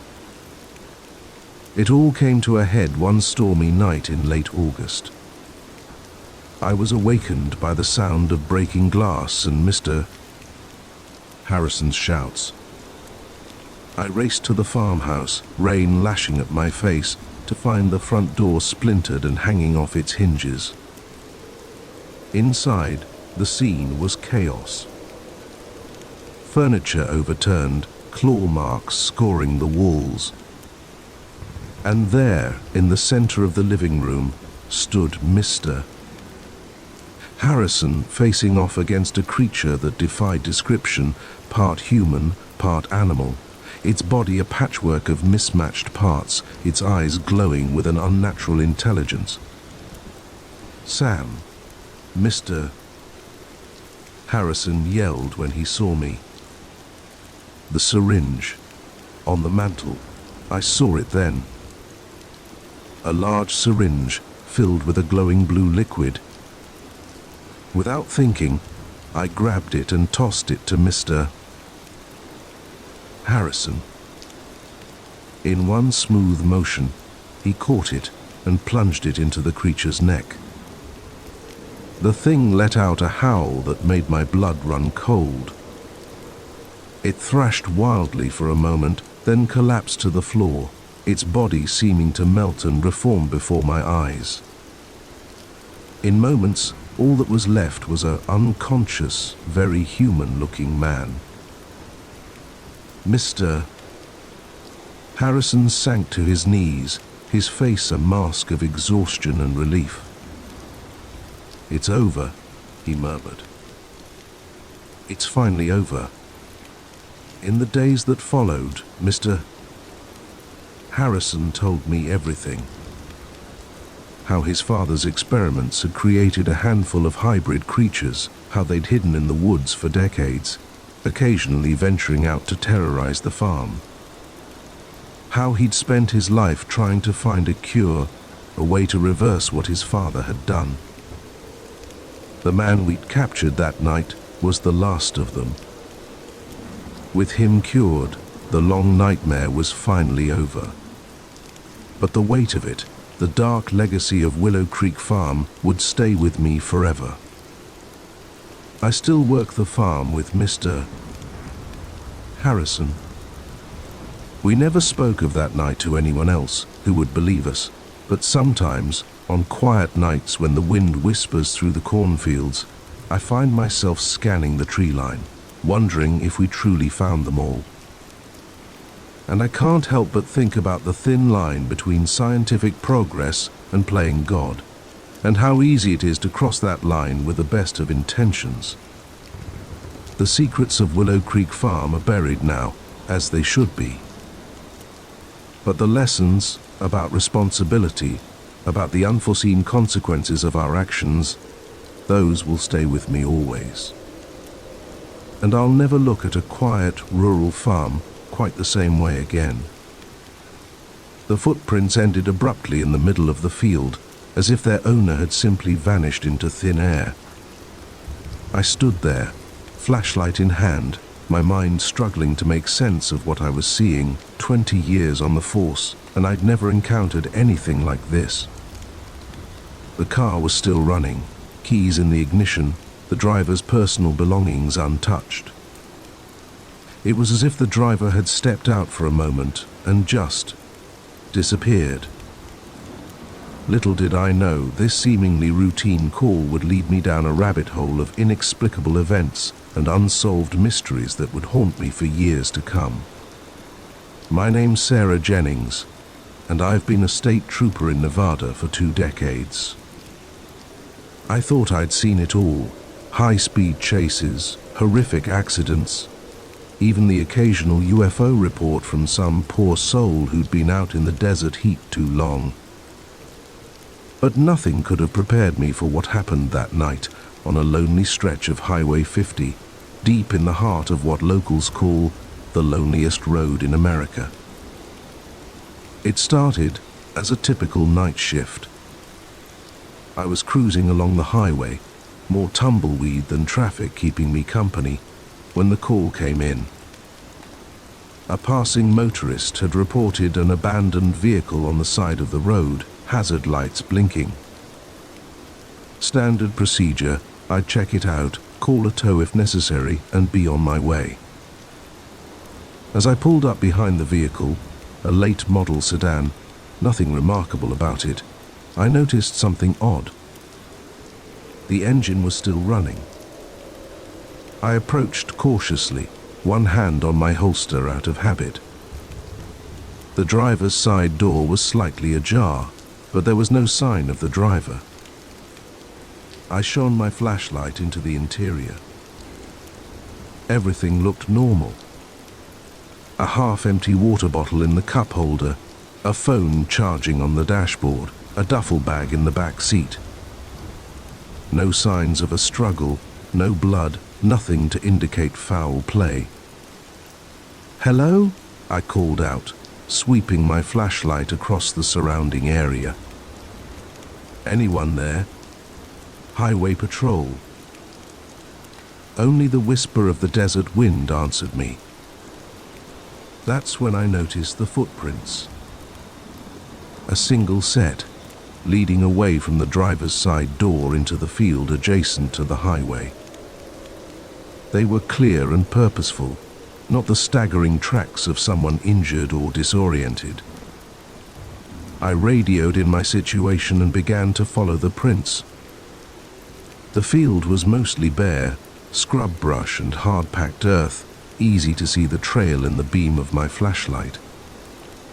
I expected to find the driver relieving themselves behind a bush, or maybe having wandered off in confusion. Instead, I found nothing. The footprints stopped abruptly, about 50 yards into the field.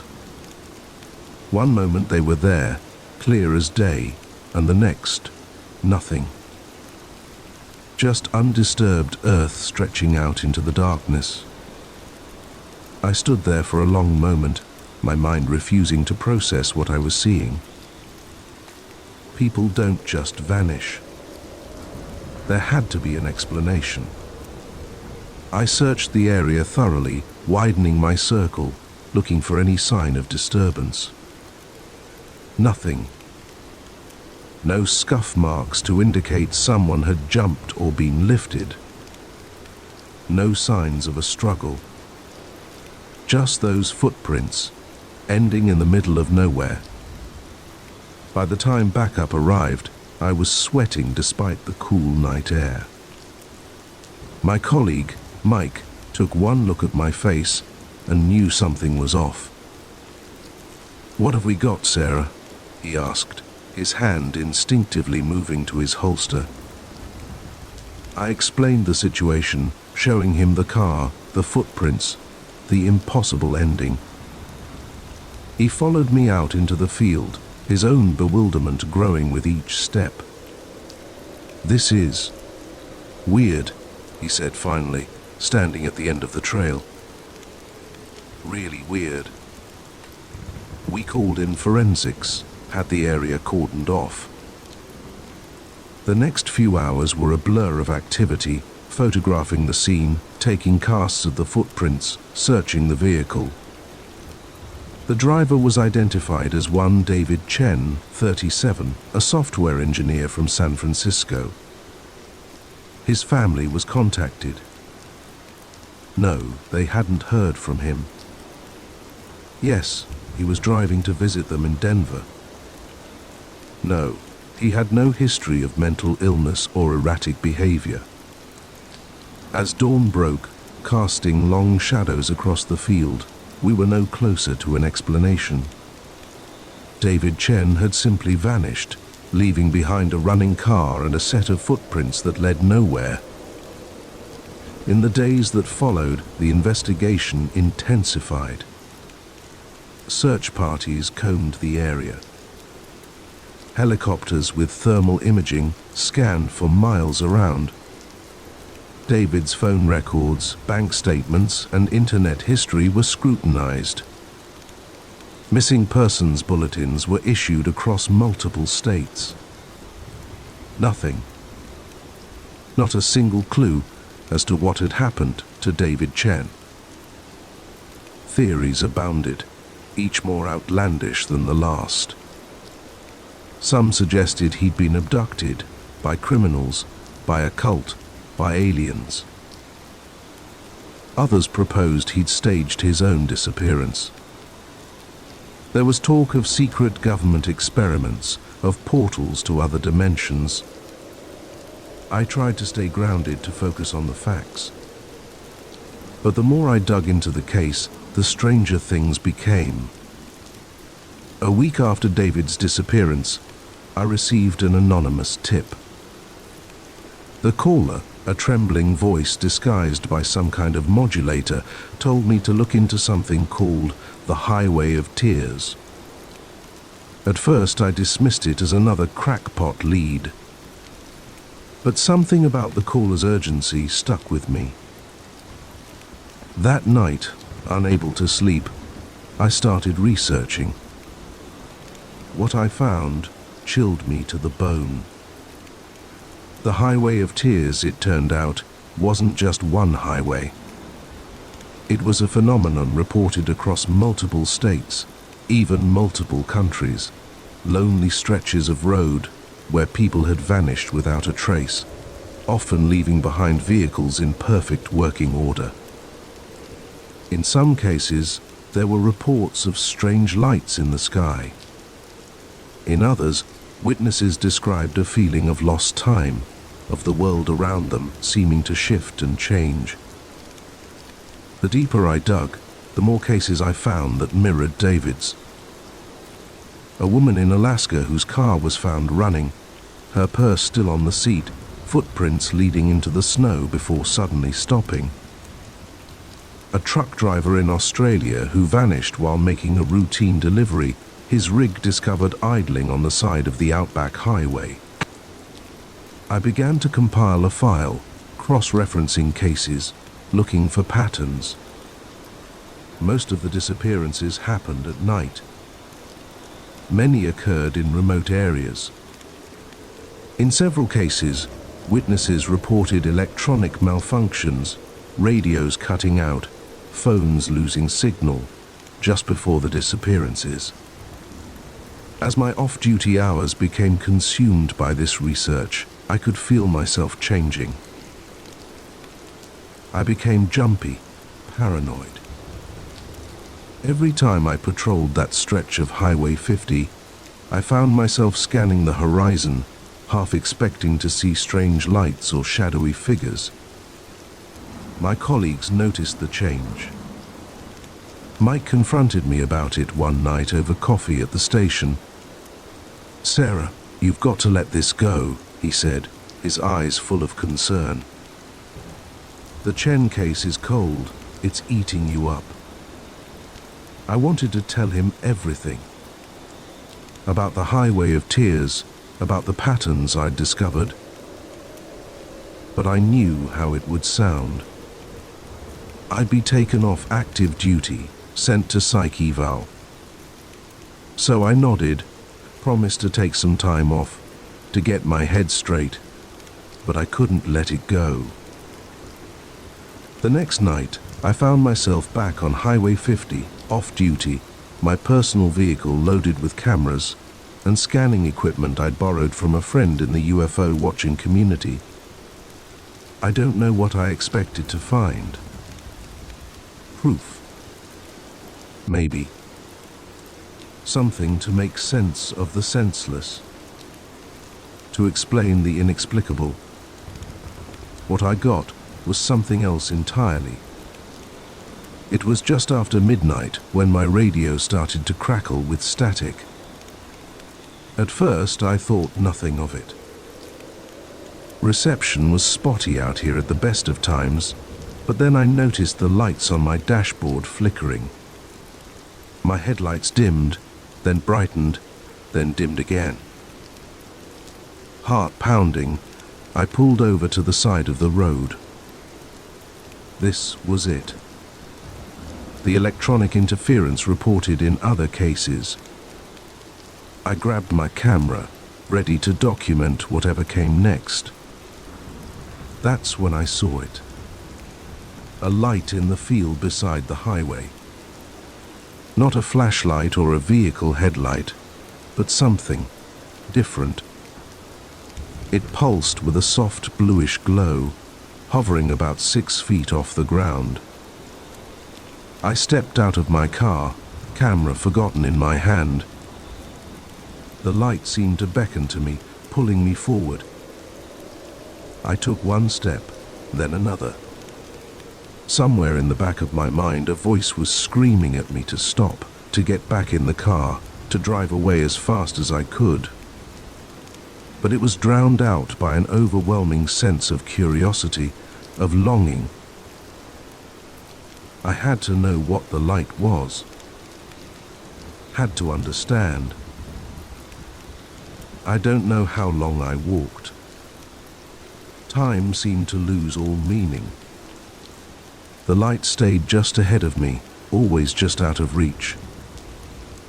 I was vaguely aware of my feet moving, of the brush scraping against my legs.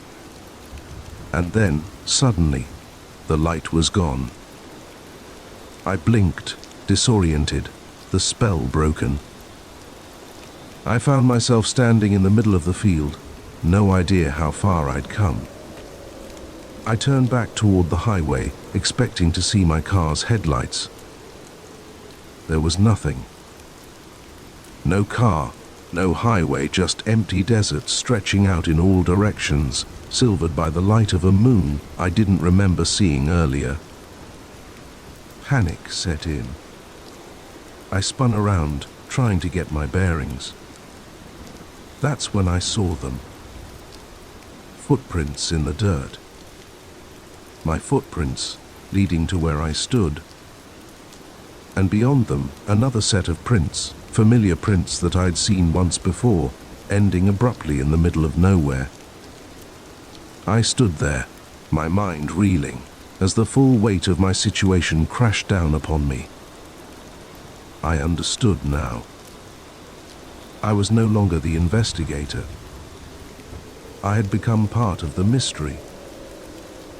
As the first light of dawn began to creep across the horizon, I made a decision. I would follow those footprints. David Chen's footprints. Whatever had happened to him. Whatever lay beyond that impossible ending. I would find out. I took a deep breath, steeling myself for whatever came next. Then I stepped forward, leaving my own trail of footprints in the desert sand. Somewhere out there, in the vast emptiness of the Nevada desert, there's an abandoned car with its engines still running and a set of footprints leading nowhere. The highway of tears had claimed another victim, and I had become just another unsolved mystery on the loneliest road in America. The first footprint appeared like a phantom in the morning dew, its shape unmistakably human yet far too large to belong to any of us. I stared at it, my coffee mug forgotten in my hand, as the rising sun cast long shadows across our ravaged campsite. Our food was strewn about, tents slashed, and an eerie silence hung in the air where birdsong should have been. But it was that single, massive footprint that sent a chill down my spine.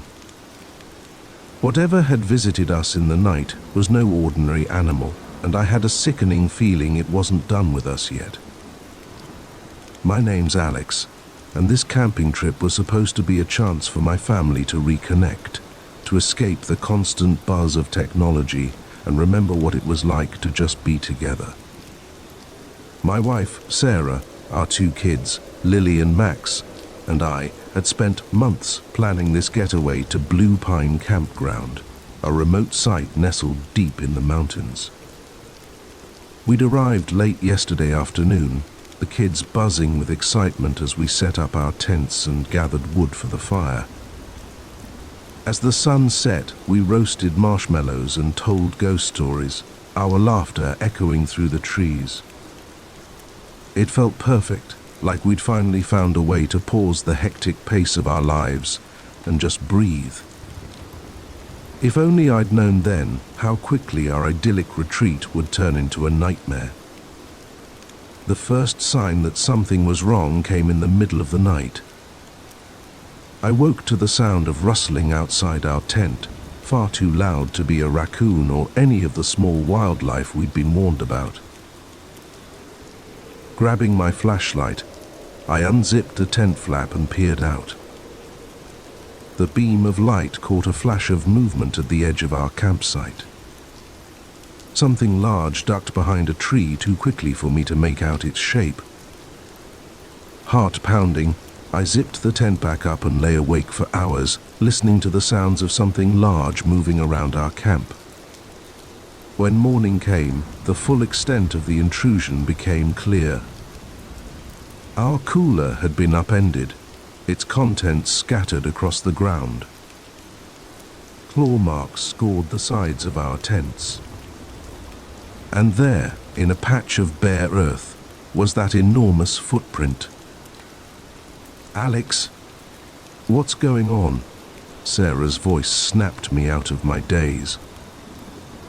She stood in the entrance of our tent, her eyes widening as she took in the scene. I tried to keep my voice calm for her sake. "Looks like we had a visitor last night. Probably a bear." But even as I said it, I knew it wasn't true. Bears didn't leave footprints like that. As Sarah woke the kids and we began to clean up the mess, I couldn't shake the feeling that we were being watched. The forest around us seemed too quiet, the shadows between the trees too deep. "Dad, can we go home now?" Lily asked, her voice small and frightened as she clutched her stuffed rabbit. I wanted nothing more than to say yes, to pack up our things and drive back to the safety of civilization. But when I tried to start the car, my blood ran cold. The engine sputtered and died, refusing to turn over no matter how many times I tried. "It's okay," I told my family, trying to project a confidence I didn't feel. "Probably just a dead battery. I'll hike down to the ranger station and get help." Sarah grabbed my arm, her eyes wide with fear. "You can't go out there alone. What if whatever did this is still out there?" I hesitated. She was right, of course. But what choice did we have? In the end, we decided to stick together. We packed some supplies and started down the trail towards the ranger station. It was only 5 miles, an easy hike under normal circumstances. With every snapping twig and rustle in the underbrush, our nerves frayed a little more. We were about halfway there when Max spotted it. Another footprint. This one pressed into a patch of mud beside the trail. It was even larger than the first, and fresher. "It's following us," Sarah whispered, pulling the kids close. I wanted to reassure her, to say it was probably just coincidence, but the words stuck in my throat, because deep down, I knew she was right. We picked up our pace, the kids whimpering as branches scratched at their arms and legs. The sun was starting to set, the forest growing darker by the minute, and still, the ranger station seemed no closer. That's when we heard it, a low, rumbling growl that seemed to come from everywhere and nowhere at once. Lily screamed, and Max burst into tears. "Run!" I yelled, scooping up Lily as Sarah grabbed Max's hand. We tore down the trail, blind panic driving us forward. Branches whipped at our faces, roots threatened to trip us at every step, and all the while, that growl grew louder, closer. I chanced to look back, and immediately wished I hadn't. Something was moving through the trees behind us, something massive and dark. I caught a glimpse of glowing eyes and a flash of teeth before I turned back, running faster than I ever had in my life.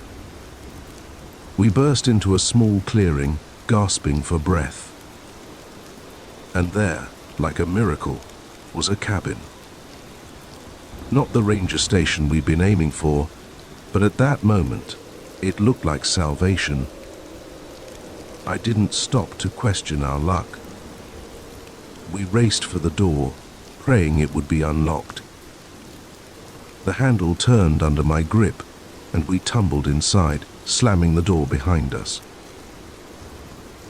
For a long moment, we just stood there, chests heaving, listening to the sounds of something large circling the cabin. Scratching noises came from the walls, and a low, frustrated growl echoed through the night. "What is it, Daddy?" Lily whimpered, burying her face in my shoulder. "I don't know, sweetheart," I said, stroking her hair. "But we're safe in here. It can't get us."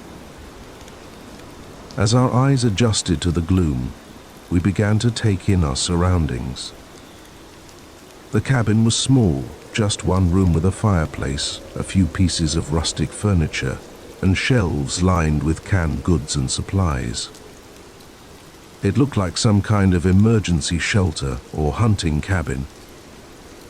Sarah found some lanterns and lit them, casting a warm glow around the room. As the kids huddled together on a threadbare couch, she pulled me aside. "Alex, what are we going to do?" she whispered, her voice trembling. "What if it doesn't leave?" I took a deep breath, trying to think rationally. "We've got shelter, and it looks like there's enough food here to last a while. We'll wait it out. Someone's bound to come looking for us eventually." But as the night wore on, that confidence began to waver. The creature outside showed no signs of leaving. We could hear it moving around the cabin, testing the walls and door. Occasionally, it would let out a roar that made the windows rattle. The kids finally fell into an uneasy sleep, exhausted from the day's terror. Sarah and I took turns keeping watch, peering out the windows into the darkness. It was during my watch, in the darkest hours of the night, that I saw it clearly for the first time. The moon had come out from behind the clouds, illuminating the clearing in front of the cabin, and there, standing at the edge of the trees, was a creature that shouldn't exist. It was massive, easily 8 feet tall, with a body that seemed to be a patchwork of animal parts. Thick fur covered most of its body, but I could see patches of scales and what looked like feathers. Its face was a nightmarish blend of bear and something almost human, with eyes that glowed an unnatural yellow in the moonlight. As I watched, frozen in horror, it turned those glowing eyes directly towards me. And then, impossibly, it smiled, revealing rows of razor-sharp teeth. I stumbled back from the window, my heart pounding so hard I thought it might burst from my chest. This couldn't be real. Creatures like that didn't exist. They couldn't. But the growl that rumbled through the night was very, very real. I don't know how long we stayed in that cabin, days blurred together, marked only by the rising and setting of the sun and the constant presence of the creature outside. We rationed the food carefully, knowing we might be in for a long wait. The kids were surprisingly resilient, turning our confinement into a game of sorts. But I could see the strain wearing on Sarah, the constant fear taking its toll. On what I think was the 5th day, we woke to silence. No growls, no scratching at the walls. Cautiously, I peered out the window. The clearing was empty. We waited another full day before we dared to venture out. The forest seemed normal again, birds singing, small animals scurrying about. But the claw marks on the cabin walls and the massive footprints in the mud were undeniable proof that our ordeal had been real. We made our way back to our campsite, half expecting to find it destroyed. Instead, we found park rangers and a search party. Our car had been fixed. Apparently, someone had noticed it sitting abandoned and called it in. We told them a sanitized version of events, that we'd gotten lost, found the cabin, and waited out a storm. Who would believe the truth? As we drove home, the kids chattering excitedly about their adventure, I couldn't shake the feeling that we'd glimpsed something we were never meant to see. A creature that lurked in the shadows of the world, defying explanation. We never went camping again. But sometimes, on dark nights when the wind howls outside our safely locked doors, I find myself thinking about that cabin in the woods. And I wonder if, somewhere out there in the vast wilderness, that creature is still roaming, waiting for the next unsuspecting family to cross its path. The wilderness holds secrets ancient and terrifying. And sometimes those secrets have teeth and claws. The first thing I noticed was the silence.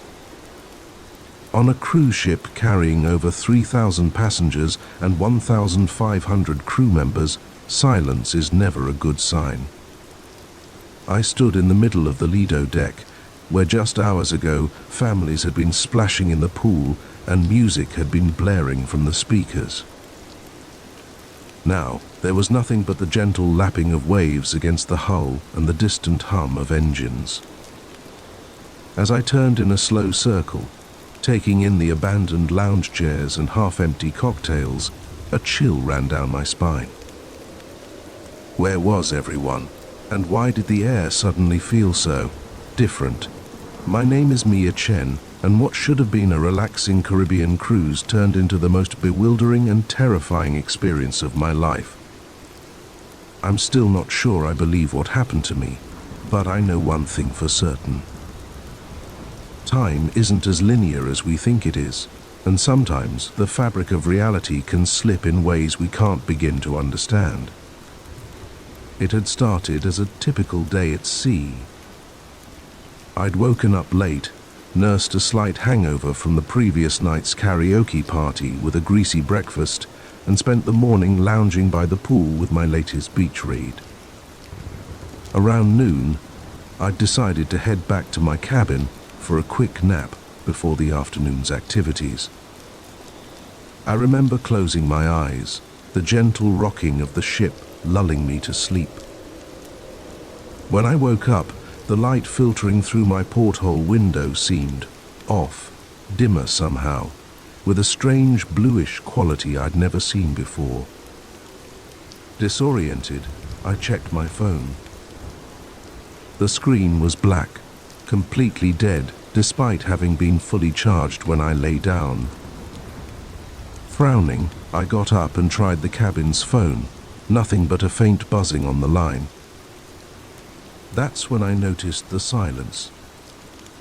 No distant laughter from the hallway, no muffled announcements over the PA system, just nothing. A knot of unease forming in my stomach, I stepped out into the hallway. It was deserted, the usual bustle of passengers and crew members conspicuously absent. My footsteps echoed unnaturally loud on the carpeted floor as I made my way towards the elevator bank. "Hello?" I called out, my voice sounding small and lost in the empty corridor. No response. The elevator arrived with a cheerful ding that seemed wildly out of place in the eerie silence. As I rode up to the Lido deck, I tried to rationalize what was happening. Maybe there was some sort of emergency drill I'd slept through, but no. They always announce those well in advance, and surely someone would have woken me. When the elevator doors opened onto the Lido deck, the full extent of the strangeness hit me. The massive open-air deck was completely deserted. Lounge chairs sat empty, some with towels and books still draped over them, as if their occupants had just stepped away for a moment. The bars were unmanned, rows of colorful cocktails abandoned on their counters. I walked slowly around the deck, my heart pounding. "Hello?" I called again, louder this time. "Is anyone here?" Only the sound of the waves answered me. As I completed my circuit of the deck, I noticed something that made my blood run cold. The lifeboats were all still in place. If there had been some kind of emergency evacuation, surely they would have been launched. I spent the next few hours searching the ship, deck by deck, my panic growing with each empty room and deserted corridor I encountered. The theater, mid-setup for the evening's show. The casino, slot machines blinking silently in the dim light. The main dining room, table set for a dinner that would never be served. Everywhere I looked, I found signs of life interrupted. Half-eaten meals in the buffet, a load of laundry tumbling endlessly in a dryer in the otherwise empty laundromat. A child stuffed animal, dropped in the middle of a hallway. But of the thousands of people who should have been on board, I found no trace.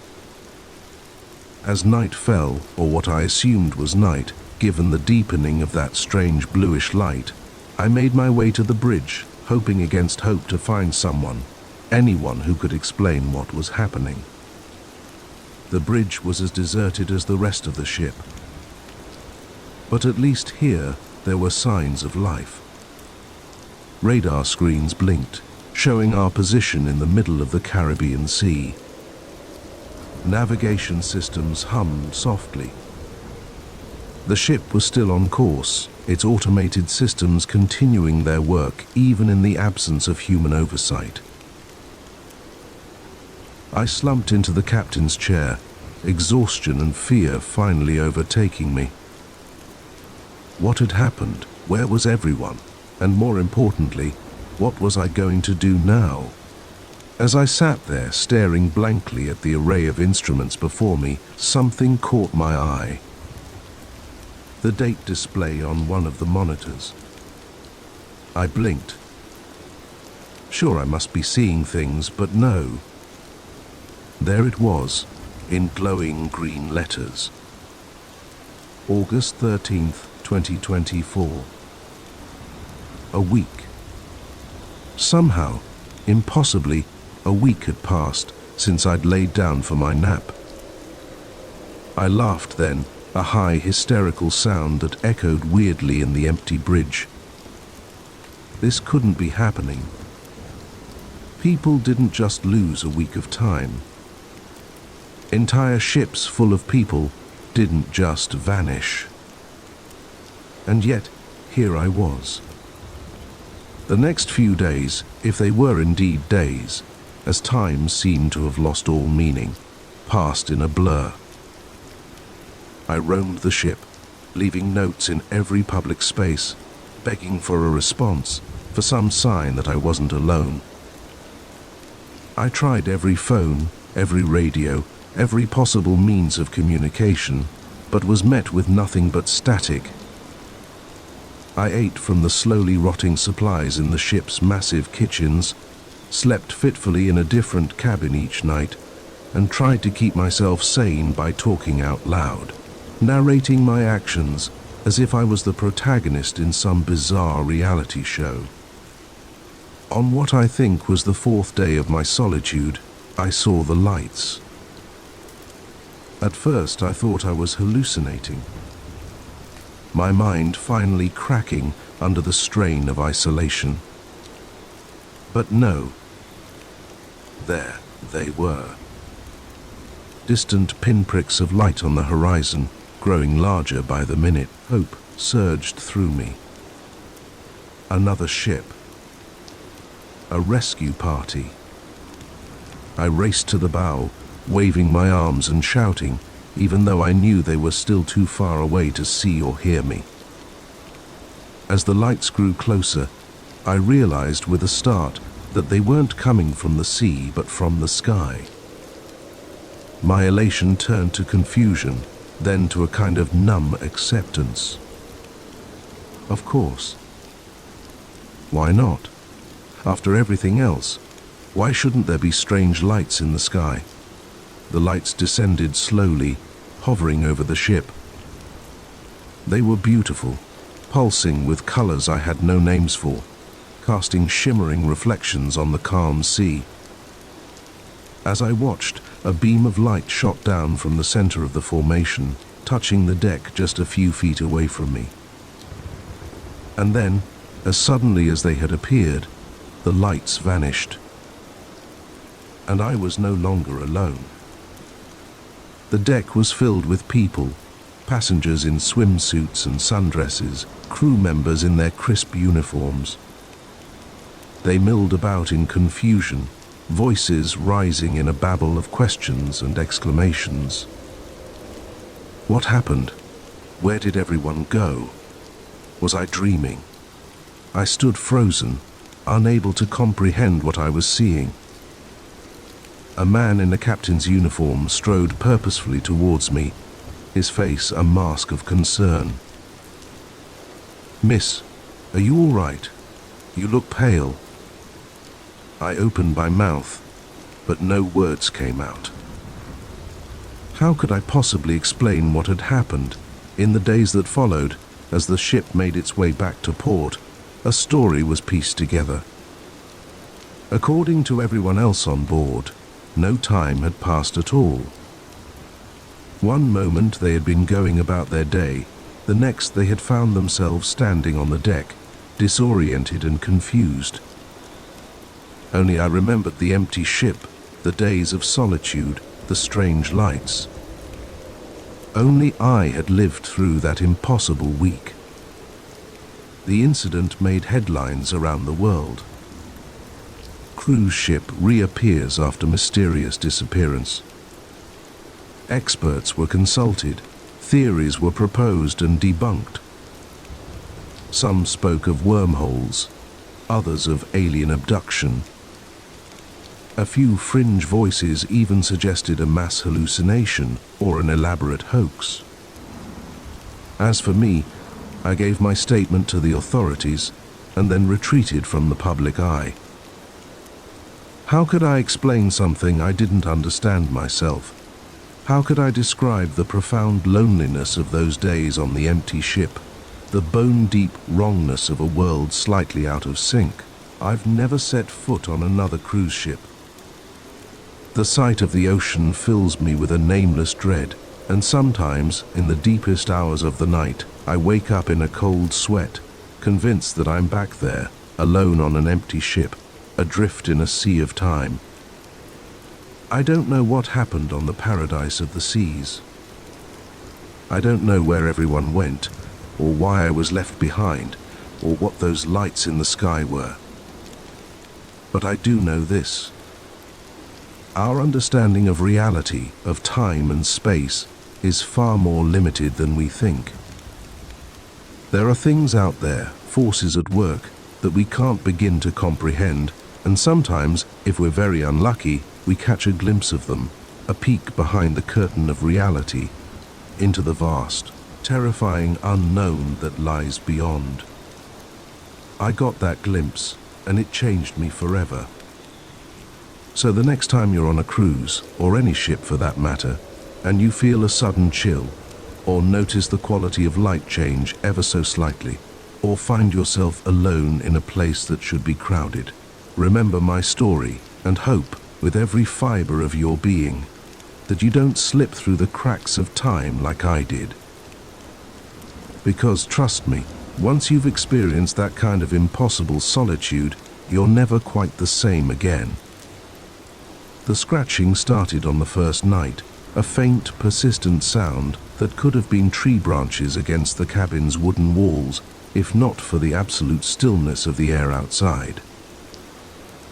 I lay awake, Emily's steady breathing beside me, and listened as the noise grew louder, more deliberate. It wasn't until I heard a distinct tapping on the bedroom window that I realized, with a chill that ran deep into my bones, that whatever was out there wasn't a tree, and it wanted in. My name is Daniel, and what was supposed to be a romantic getaway with my girlfriend turned into a waking nightmare that I'm still trying to understand.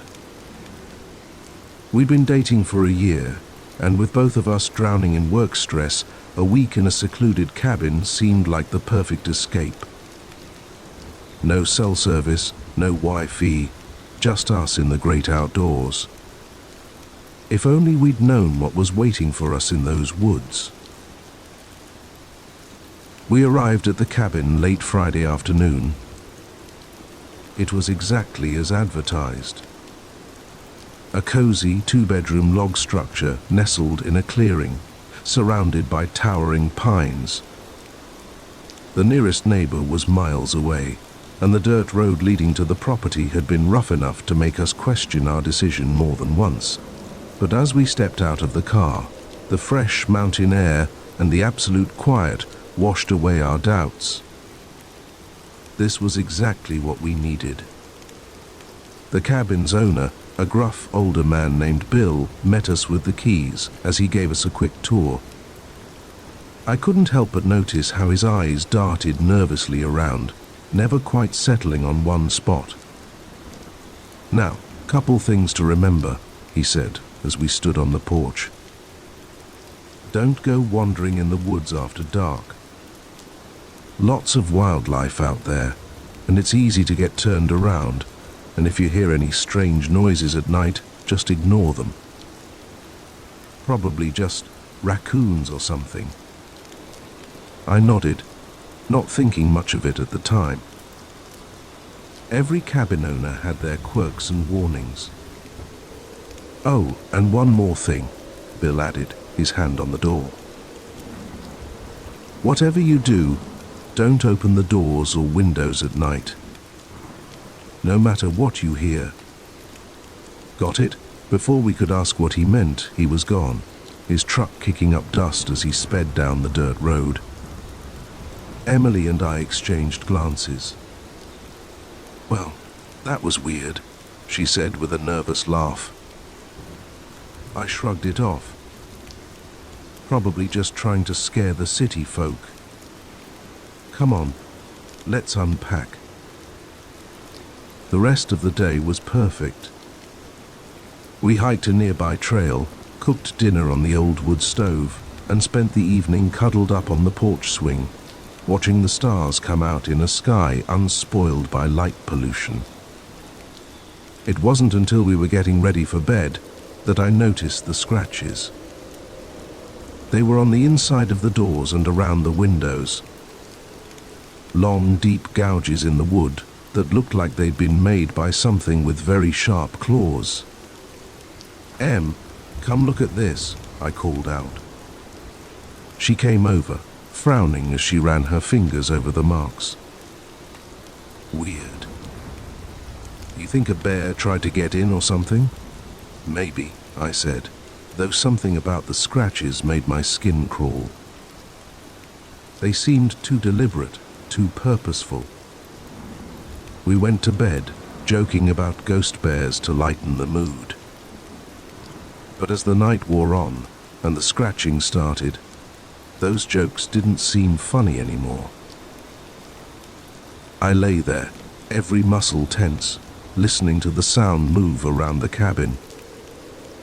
Scratch, scratch, pause, scratch, scratch, pause. Then the tapping on the window, like something was testing the glass. Emily stirred beside me. "Dan, do you hear that?" I nodded, not trusting my voice. We clung to each other, barely breathing, as the tapping moved from window to window. Finally, after what felt like hours, it stopped. We eventually fell into an uneasy sleep as dawn began to break. The next morning, we tried to rationalize what had happened. Raccoons. Wow, we decided. Or maybe a particularly persistent owl. We spent the day hiking and swimming in a nearby lake, the bright sunshine making the terrors of the night seem distant and silly. But as evening fell and we returned to the cabin, that sense of unease crept back. We double-checked all the locks, drew the curtains tight, and tried to distract ourselves with board games and wine. The scratching started earlier that night, more insistent than before. And this time, it was accompanied by something else. A low, guttural sound that was almost, but not quite, a voice. "Daniel," Emily whispered, her face pale in the lamplight. "That's not an animal." I wanted to reassure her, to say it was just the wind or our imaginations playing tricks on us. But as the not-quite voice grew louder, forming sounds that were almost words, I couldn't lie to her or myself. We huddled together on the bed, watching the shadows under the door, listening to whatever was out there circle the cabin again and again at one point. Something heavy threw itself against the front door, making the whole cabin shudder. I thought about making a run for the car, but the keys were in the living room, and the idea of opening any door seemed impossible. So we waited, clinging to each other as the night stretched on endlessly. Just before dawn, in that darkest hour when hope seems furthest away, we heard a new sound. Footsteps on the porch, then a knock at the door. A human knock. "Hello? Anyone in there?" A man's voice, gruff but blessedly normal. We approached the door cautiously. Through the peephole, I could see Bill, the cabin owner, standing on the porch with a flashlight. I opened the door, relief flooding through me. "Bill, thank God. There's something out here. Something." He cut me off, pushing past us into the cabin. "I know. That's why I'm here." "You two okay?" We nodded, still shaken.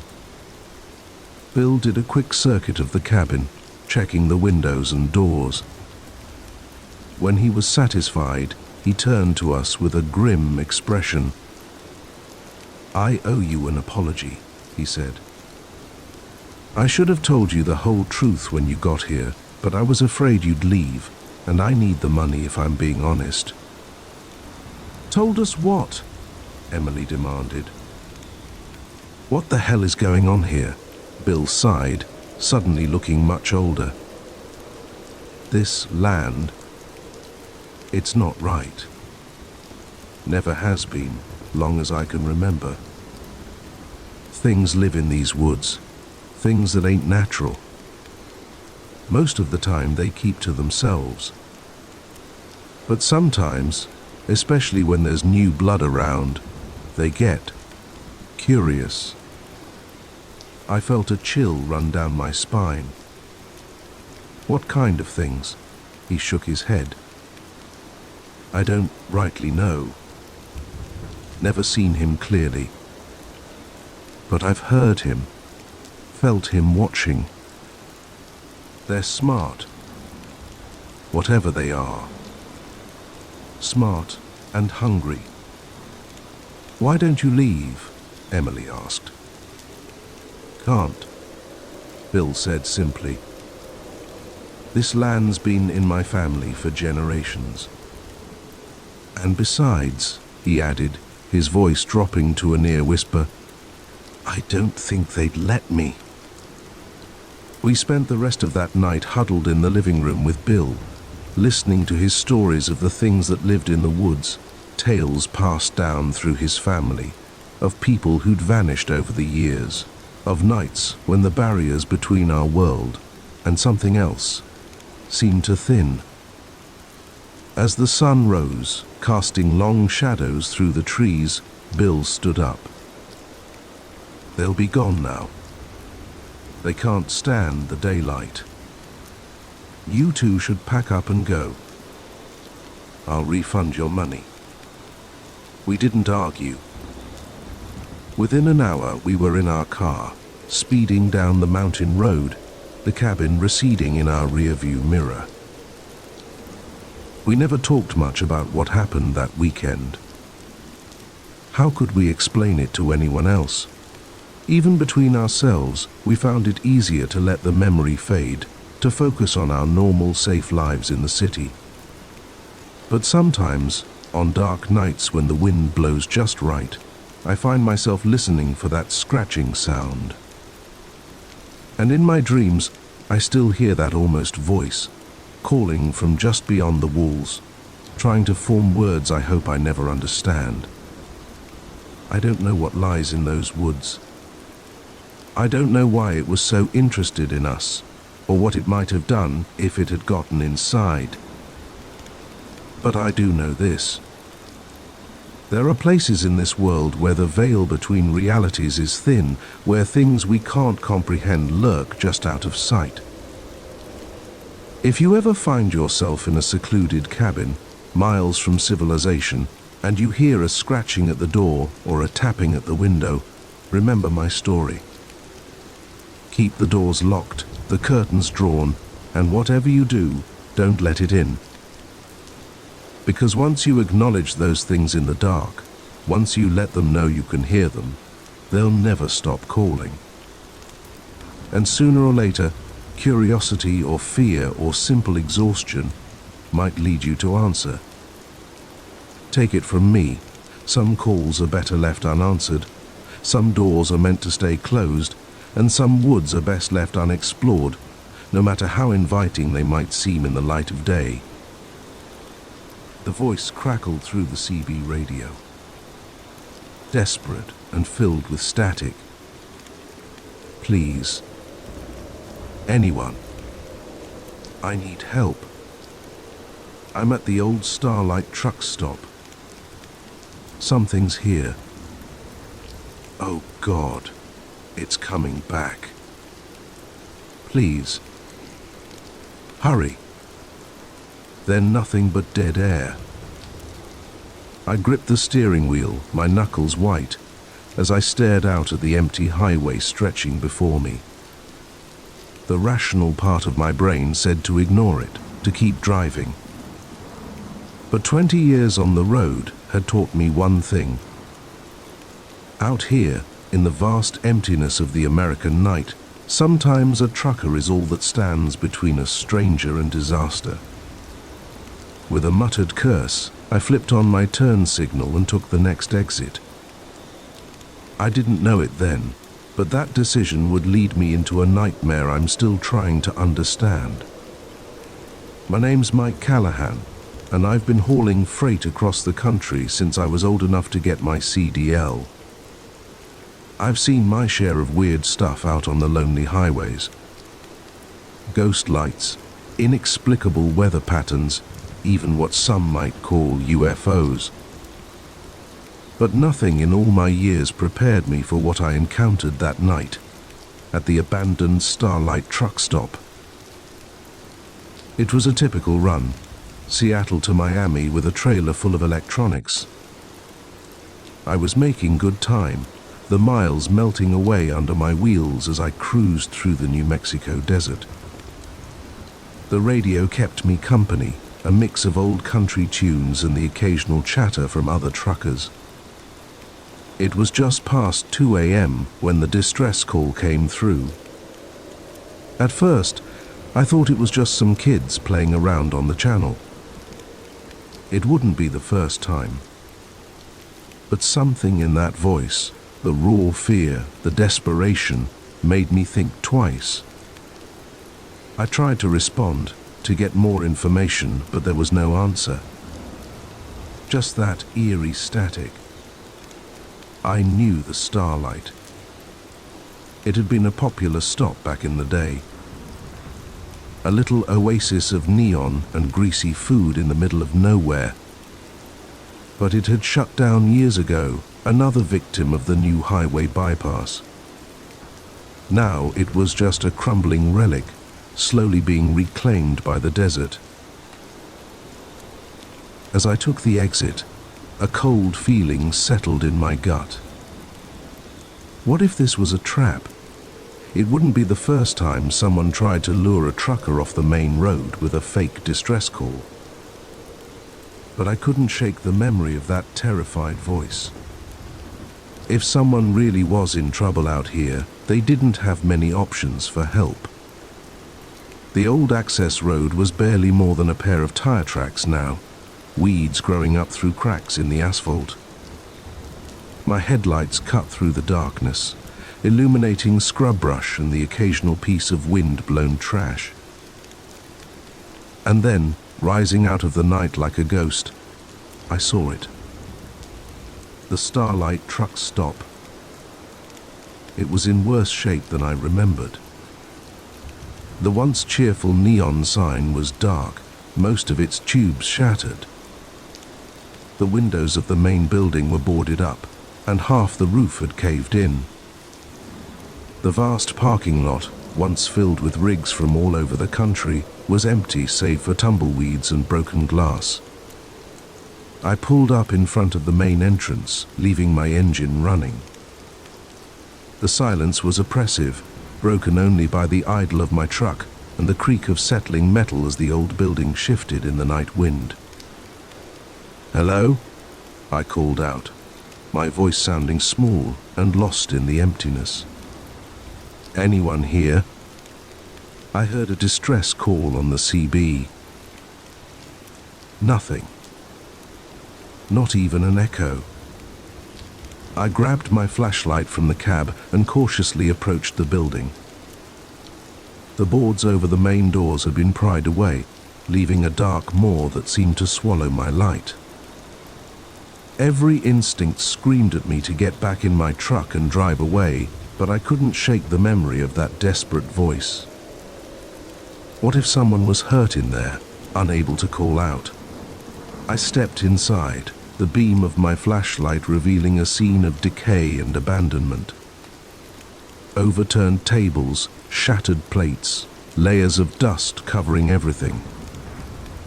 It looked like the place had been picked clean by scavengers years ago. "Hello?" I called again, my voice echoing in the empty space. "Anyone here?" A sound from the back of the building made me jump.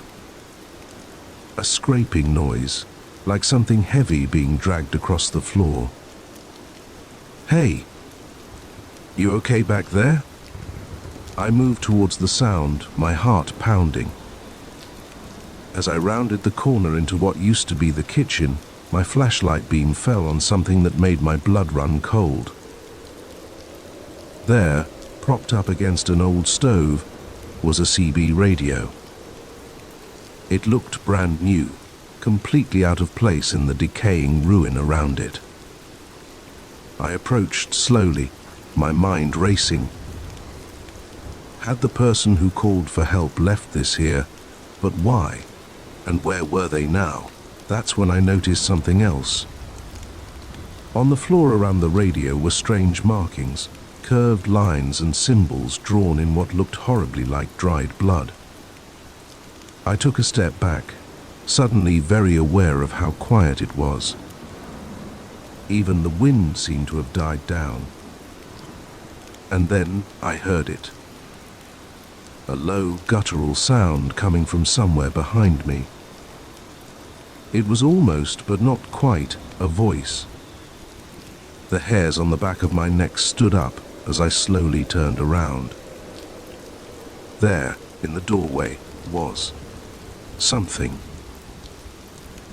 In the brief moment before terror overtook me, my mind tried to make sense of what I was seeing. It was vaguely humanoid, but too tall, too thin, its limbs bent at impossible angles, and its face. God, its face was just a blank expanse of pale skin with a mouth that split it from top to bottom. I'd like to say I fought, or that I at least had the presence of mind to run, but the truth is, I froze, rooted to the spot as that thing unfolded itself, growing even taller as it flowed into the room like smoke given form. It reached for me with hands that were more like claws, and I felt my consciousness slipping away. The last thing I remember is the CB radio crackling to life, that same desperate voice calling out for help.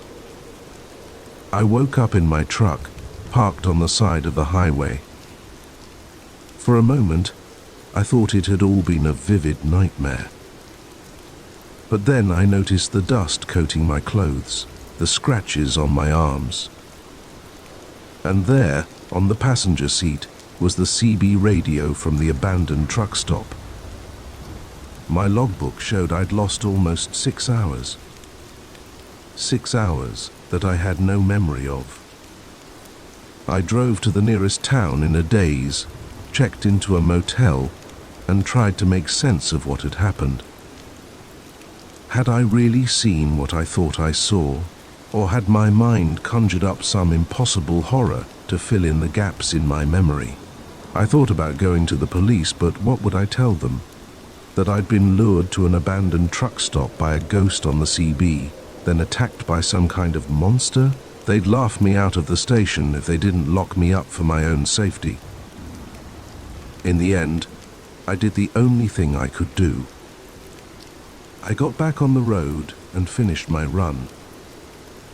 But things were different after that night. I found myself jumping at shadows, flinching every time the CB crackled with static. I started taking routes that avoided long stretches of empty highway, even if it meant longer trips. And that CB radio, I couldn't bring myself to get rid of it. But I couldn't stand to have it in my truck either. It sits in a storage unit now, wrapped in chains and locked in a box. Some nights I swear I can hear it calling, that same desperate voice begging for help. I've tried to find out more about the Starlight truck stop since then. Turns out, it has quite a history.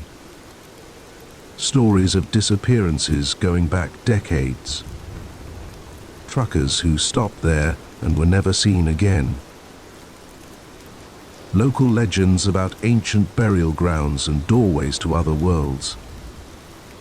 I don't know what to believe anymore. I don't know if what I experienced was real, or some kind of hallucination, or something in between. But I do know this. There are things out there in the darkness that we can't explain. Things that lurk on the edges of our world, waiting for someone to answer their call. So, if you're ever out on the road late at night, and you hear a desperate voice on the CB begging for help, think twice before you answer. Because sometimes the call for help isn't coming from someone in trouble.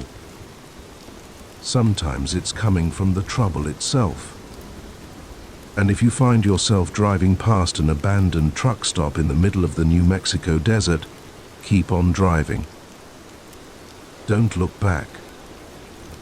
And whatever you do, don't stop. Because you never know what might be waiting there in the darkness, ready to pull you into a nightmare you might never wake up from. As for me, I still drive, but never at night if I can help it. And I keep my CB turned off, no matter how lonely the road gets. Because I know now that some calls are better left unanswered, and some mysteries are best left unsolved. The first thing I noticed when I stepped out onto the porch that morning was the silence. No bird song, no distant lowing of cattle, not even the rustle of wind through the cornfields. Just an eerie, oppressive quiet that made the hair on the back of my neck stand up. Then I saw it.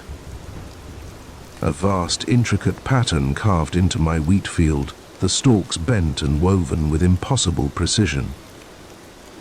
In that moment, as the rising sun cast long shadows across the design, I knew my life would never be the same. What I didn't know was how deep the rabbit hole went, or how dangerous the truth would turn out to be. My name's Jack Harper, and I've been farming this land for over 30 years. It's been in my family for generations, passed down from father to son since my great-grandfather first broke ground here in the 1890s. I've seen droughts, floods, and everything in between, but nothing could have prepared me for what happened that summer. It started innocently enough. A few of my cows got spooked one night, breaking through a fence and stampeding across the north pasture. Unusual, but not unheard of. Then my tractor started acting up, the electronics going haywire for no apparent reason. Again, annoying, but nothing too out of the ordinary for aging farm equipment. But then came the lights. I first saw them about a week before the crop circle appeared. I was up late, going over some paperwork in the kitchen, when a flash of light outside caught my eye. At first, I thought it was headlights from a passing car, but we're pretty isolated out here. The nearest neighbor is 5 miles down the road. I stepped outside, and that's when I saw them, 3 bright orbs of light, hovering silently over my wheat field. They pulsed with an otherworldly glow, casting long shadows across the swaying stalks. I stood there, frozen, for what felt like hours, but was probably only a few minutes. Then, as suddenly as they appeared, the lights shot straight up into the sky and vanished. I told myself I was tired, that maybe I'd dozed off at the kitchen table and dreamed the whole thing. But deep down, I knew what I'd seen was real. The next few nights, I stayed up watching, but the lights didn't return. Just as I was starting to think I'd imagined it all, I woke up to find the crop circle. It was massive, covering nearly half of my 100-acre wheat field. The design was incredibly complex, a series of interlocking circles and crescents that seemed to spiral out from a central point. The wheat stalks were bent, not broken, woven together in a way that defied explanation. I called the sheriff, more out of a sense of obligation than any real hope for answers. Bob's been a friend for years, but I could see the skepticism in his eyes as he surveyed the damage. I could be pranksters, he suggested, not sounding very convinced. You know how kids get in the summer looking for thrills. I shook my head. Bob, This would have taken a team of people all night to do, and they'd have left tracks. Look at the ground. There's not a single footprint or tire track anywhere. He didn't have an answer for that. Word spread quickly, as it tends to do in small towns. By noon, my driveway was clogged with curiosity seekers, amateur paranormal investigators, and local news crews. I did my best to keep them off my property, but it was like trying to hold back the tide. That's when things started to get really strange. It began with the animals. My dogs, usually friendly to a fault, became aggressive, snarling at anyone who came near the crop circle. The cattle refused to graze anywhere near that field, clustering at the far end of their pasture and bellowing uneasily through the night. Then the equipment failures escalated. Not just my tractor now, but every piece of electronic equipment on the farm. Cell phones died within minutes of being fully charged. The TV emitted nothing but static, occasionally interrupted by bursts of what sounded like voices speaking in an unknown language. And the dreams. God, the dreams. Every night, I found myself wandering through that wheat field. The stalks whisper singing around me in voices just on the edge of comprehension. Something was always just ahead of me, always just out of sight. I'd wake up in a cold sweat, the taste of metal in my mouth, and the feeling that I was on the verge of understanding something vast and terrible. About a week after the crop circle appeared, I had a visitor. He introduced himself as Dr. Alan Friedman, an astrophysicist from the State University. He was different from the other investigators who'd come sniffing around, quieter, more serious. Mr. Harper, he said, his eyes never leaving the crop circle. Have you noticed any other unusual phenomena since this appeared? Lights in the sky, perhaps? Electronic disturbances? The hairs on the back of my neck stood up. How did you know about that? He turned to me then, his expression grave. Because this isn't the first time this has happened. There's a pattern, Mr. Harper. These events, they're escalating. Over the next few hours, Doctor, Friedman told me things that shook me to my core. About other crop circles, all following a similar design, appearing across the country over the past few years. About increased UFO sightings in those areas. And about people who had gone missing, always in the weeks following the appearance of a circle. We believe, he said in a low voice, that these are some kind of test sites. That whatever intelligence is behind this is preparing for something bigger. I wanted to dismiss it all as crazy talk, but I couldn't, not after what I'd seen, what I'd experienced. What do they want? I asked, my mouth dry. Doctor. Friedman shook his head. We don't know. But we think you might be in danger, Mr. Harper. These sights, they seem to have a strange effect on the people closest to them. We've documented cases of unusual behavior, of people claiming to receive messages or orders from some unknown source. As he spoke, I felt a chill run down my spine. I thought of my dreams, of the whispers, just on the edge of understanding. What should I do? I asked. Let us set up some monitoring equipment, he said. And whatever you do, don't enter that field. No matter what you hear, no matter what you think you see, promise me, I promised. But promises, I would soon learn, are hard to keep when reality itself seems to be unraveling around you. The next few days were a blur of activity. Dr. Friedman and his team set up cameras and sensors around the perimeter of the crop circle. They took samples of the soil and the wheat, muttering to each other in low, worried tones. And all the while, the whispers in my dreams grew louder, more insistent.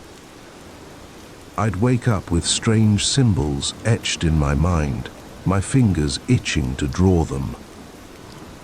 The urge to walk into that field, to reach the center of the circle, became almost overwhelming.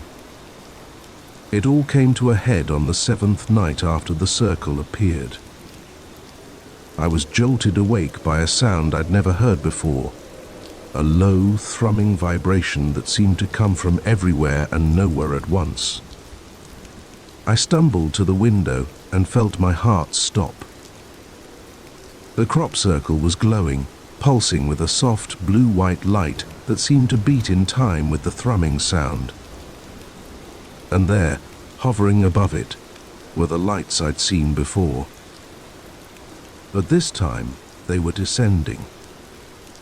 I don't remember deciding to go outside. One moment I was at the window, the next I was running across the yard in my pajamas, drawn toward the circle by a force I couldn't resist. Doctor. Friedman's warning echoed in my head, but it seemed distant, unimportant.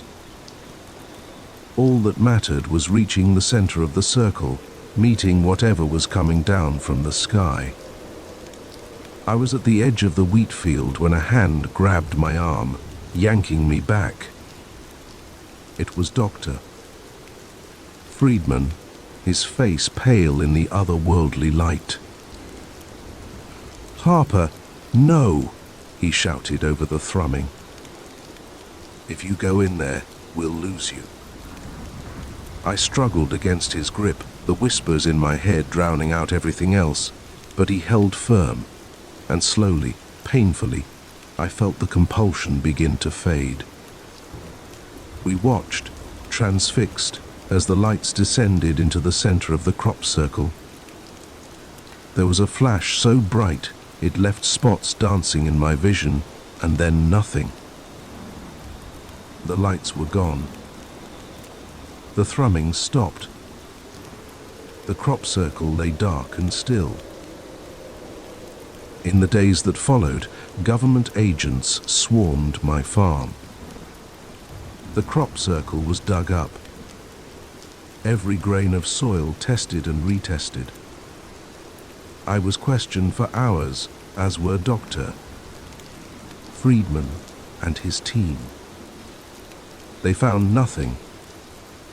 No radiation, no unexplained elements, nothing to prove that anything out of the ordinary had happened. The official story became that it was an elaborate hoax, despite the lack of any evidence to support that theory. But I know what I saw. I know what I felt. It's been 5 years since that night. I still farm the land, but things are different now. The wheat doesn't grow in that field anymore, no matter what we plant.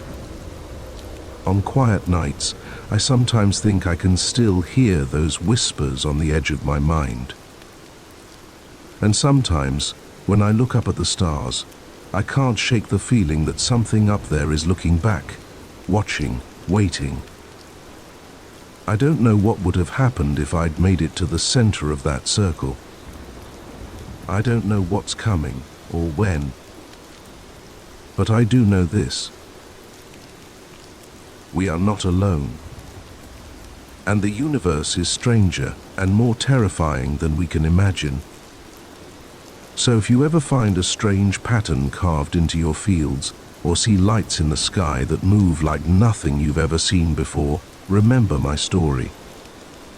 And whatever you do, don't answer when they call. Because once you do, there's no going back. The coffee cup was still warm. That's what got me. Not the eerie silence, not the abandoned cars, not even the fresh tire tracks leading nowhere. It was that paper cup in the trash, steam still rising from its contents, that made my skin crawl. Someone had been here moments ago, but the rest stop was deserted. As I stood there, the hairs on the back of my neck prickling, I caught movement out of the corner of my eye. There, at the edge of the woods, a figure watched. And in that moment, I knew I'd stumbled into something I shouldn't have seen, something I might not escape from. My name's Alex, and I've been driving cross-country for a living for the better part of a decade. Long-haul trucking isn't glamorous, but it pays the bills and satisfies my wanderlust.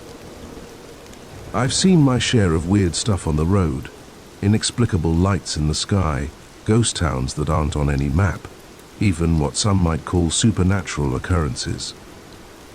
But nothing, absolutely nothing, prepared me for what I encountered that night at the Pinewood rest stop.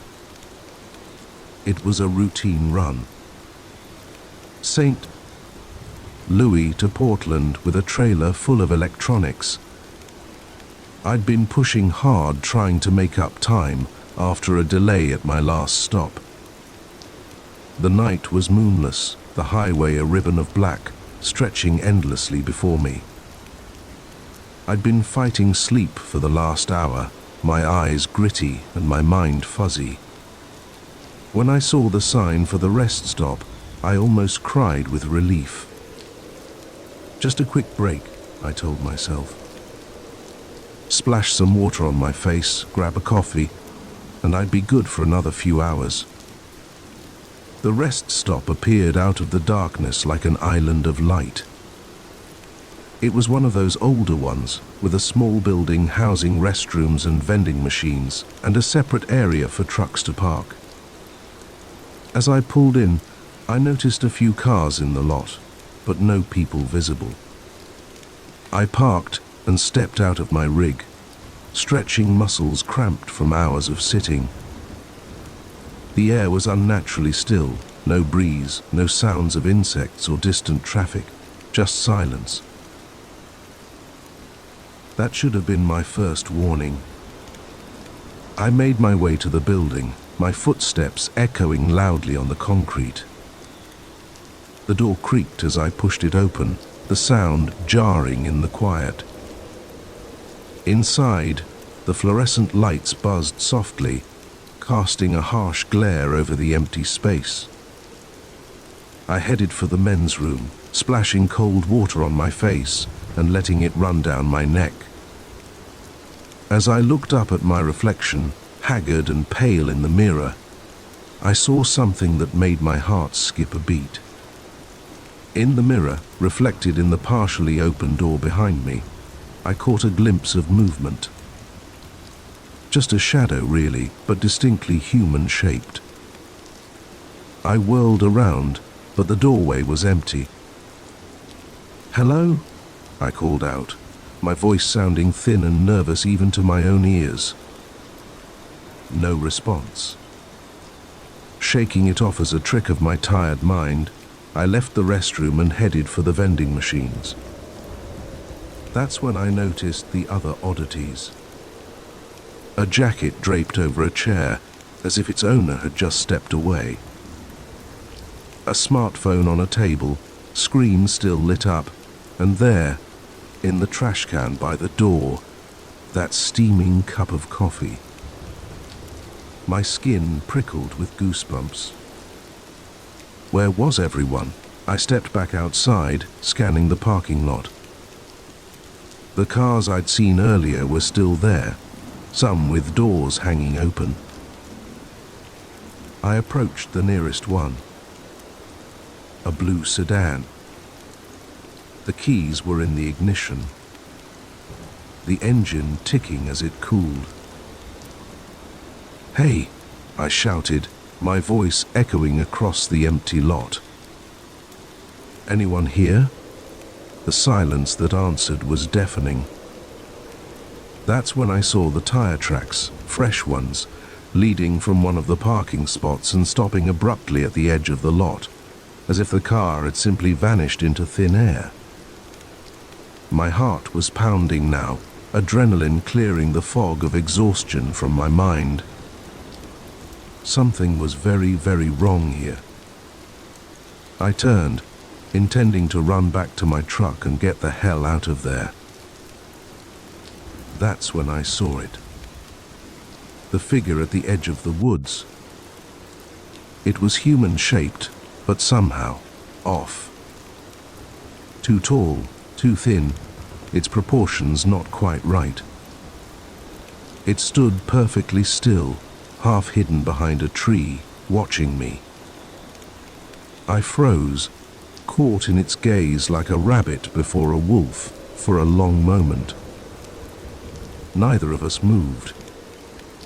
Then, slowly, it raised a hand, beckoning. Terror jolted through me like an electric shock. I ran, sprinting back to my truck with a speed I didn't know I possessed. I fumbled with the keys, swearing as I dropped them, scrabbling in the gravel to retrieve them. As I pulled myself up into the cab, I risked a glance back. The figure was closer now, no longer hiding behind the trees. In the harsh glare of the rest stoplights, I could see it more clearly. And God, I wish I couldn't. Its skin was pale, almost translucent, stretched too tight over an impossible frame. Its face was smooth, featureless except for deep-set eyes that reflected the light like a cat's, and its mouth. Its mouth split its face from ear to ear, filled with needle-sharp teeth. I got the key in the ignition, the engine roaring to life. As I slammed the truck into gear, I saw movement out of the corner of my eye. More figures, emerging from the woods, dozens of them, all with that same impossible physiology, all moving with an unnatural, fluid grace. I floored it, the truck's tires spinning in the gravel before finding purchase. I tore out of that rest stop like all the demons of hell were on my tail, and for all I know, they were. I drove for hours, pushing well past the legal limit for consecutive time behind the wheel. I didn't stop until the sun was high in the sky, and I was 2 states away. Even then, I couldn't shake the feeling of being watched. When I finally worked up the courage to check my mirrors, the highway behind me was empty, no sign of pursuit, no hint of the horror I'd left behind. But the memory of those figures, of that beckoning hand, was burned into my mind. I considered reporting what I'd seen, but who would believe me? I'd sound like a lunatic, raving about monsters at a rest stop. So I kept quiet, finished my run, and tried to convince myself it had all been a hallucination brought on by exhaustion. But I couldn't forget. And I couldn't stop wondering about those people at the rest stop. The ones who'd left behind their cars, their belongings, the ones who'd followed that beckoning hand into the woods. Where had they gone? What had happened to them? In the weeks that followed, I did some digging. It wasn't easy. I'm no detective, and I had precious little to go on. But what I found chilled me to the bone. There were stories, whispered tales among long-haul truckers and late-night travelers. Stories of rest stops where people vanished without a trace. Of figures seen at the edge of the woods, always at night, always beckoning. Some called them aliens, others said they were interdimensional beings. A few spoke of ancient forgotten gods awakening in our modern world. I don't know what they are. I don't know what they want. But I know they're out there, waiting at the edges of lonely highways, in the shadows of late-night rest stops. I still drive, but never at night if I can help it. I avoid rest stops, pushing myself to make it from one major town to the next without breaks. And I never ever stop if I see a solitary figure standing at the edge of the woods. Sometimes on long hauls when the night is dark and the road seems to go on forever. I think I see them in my mirrors. Tall, thin figures, keeping pace with my truck despite its speed. Watching. Waiting. And sometimes I wonder if I really did escape that night. Or if, somehow, I'm still there, trapped in some in-between place, living out a life that's not quite real. So if you're ever driving late at night and you see a rest stop appear out of the darkness, think twice before you stop. Check your gas gauge, your caffeine levels, your fatigue. Ask yourself, is it worth the risk? Because you never know what might be waiting there in the shadows. You never know who or what might be beckoning you into the woods. And once you follow, you might never find your way back. Remember my story. And keep driving, no matter how tired you are. Because some rest stops aren't meant for rest. Some are gateways to places we were never meant to go. And once you cross that threshold, there's no coming back. The first photo showed nothing but trees. The second captured a blur of movement at the edge of the frame. But it was the third image that made my blood run cold. There, emerging from the shadows between two ancient pines, was a figure. Humanoid, but wrong somehow. Too tall, too thin, its proportions distorted in a way that defied natural law. And it was looking directly at the camera. At me. I lowered the viewfinder with shaking hands, my eyes darting to the deepening shadows around my campsite. Night was falling, and I was no longer alone in these woods. My name is Maggie Chen, and I've been a nature photographer for the better part of a decade. I've trekked through rainforests, scaled mountains, and waded through swamps to get the perfect shot. But nothing in all my years of experience could have prepared me for what I encountered in the depths of the Olympic National Forest. It was supposed to be a routine assignment, a 2-week solo expedition to capture the raw beauty of the old-growth forest for a conservation magazine.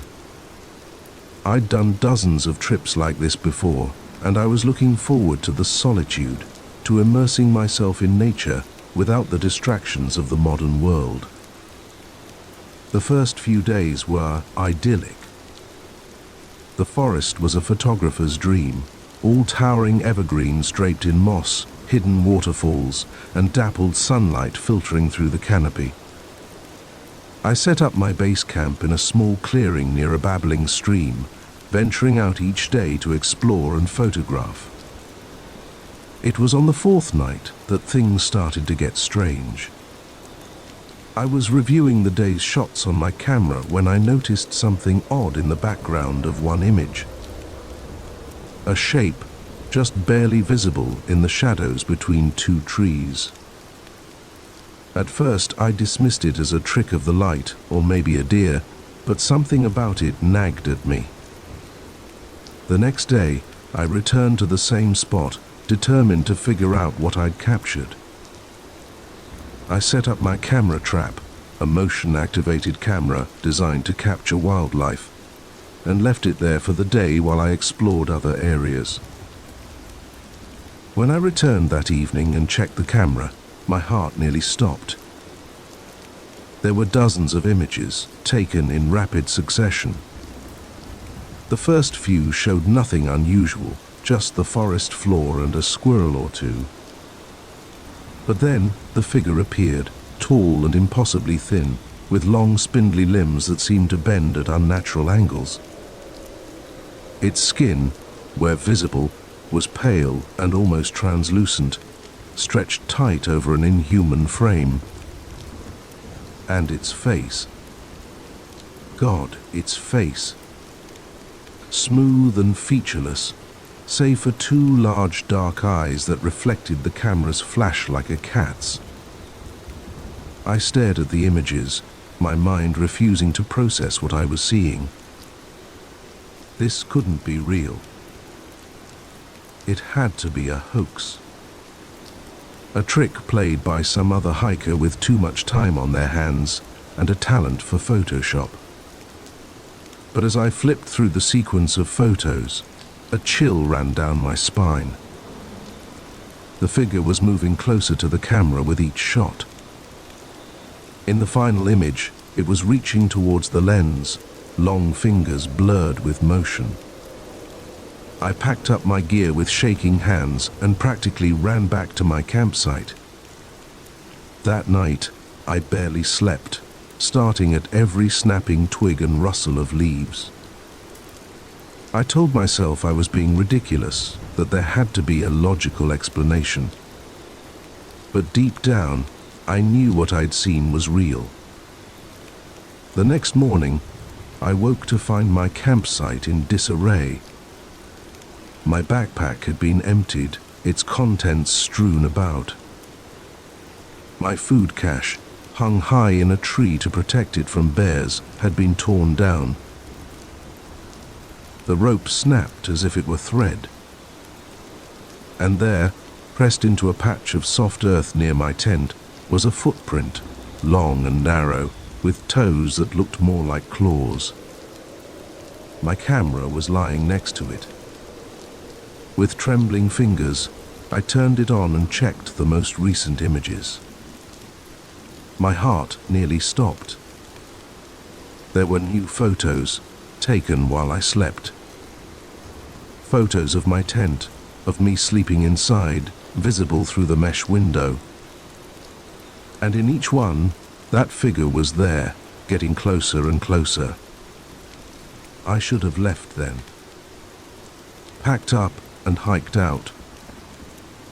Assignment be damned.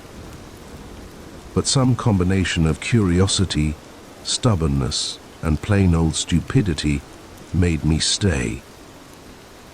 I convinced myself that if I could just get clearer photos, just understand what this thing was, it would all make sense. So I stayed. And each night, the creature came closer. I set up more camera traps around my campsite, capturing image after image of the being as it circled my tent. I barely slept, spending my nights huddled in my sleeping bag, clutching my hunting knife and jumping at every sound. During the day, I'd venture out, following trails of broken branches and those strange footprints. I found places where the undergrowth had been crushed, as if something large had bedded down. Once, I found a tuft of hair caught on a branch, coarse and grey, like no animal fur I'd ever seen. As the days passed, I began to feel like I was losing my mind. The forest, once beautiful and inviting, now seemed menacing. The trees loomed over me, their branches reaching out like grasping fingers. I couldn't shake the feeling of being watched, even in broad daylight. And still, I stayed.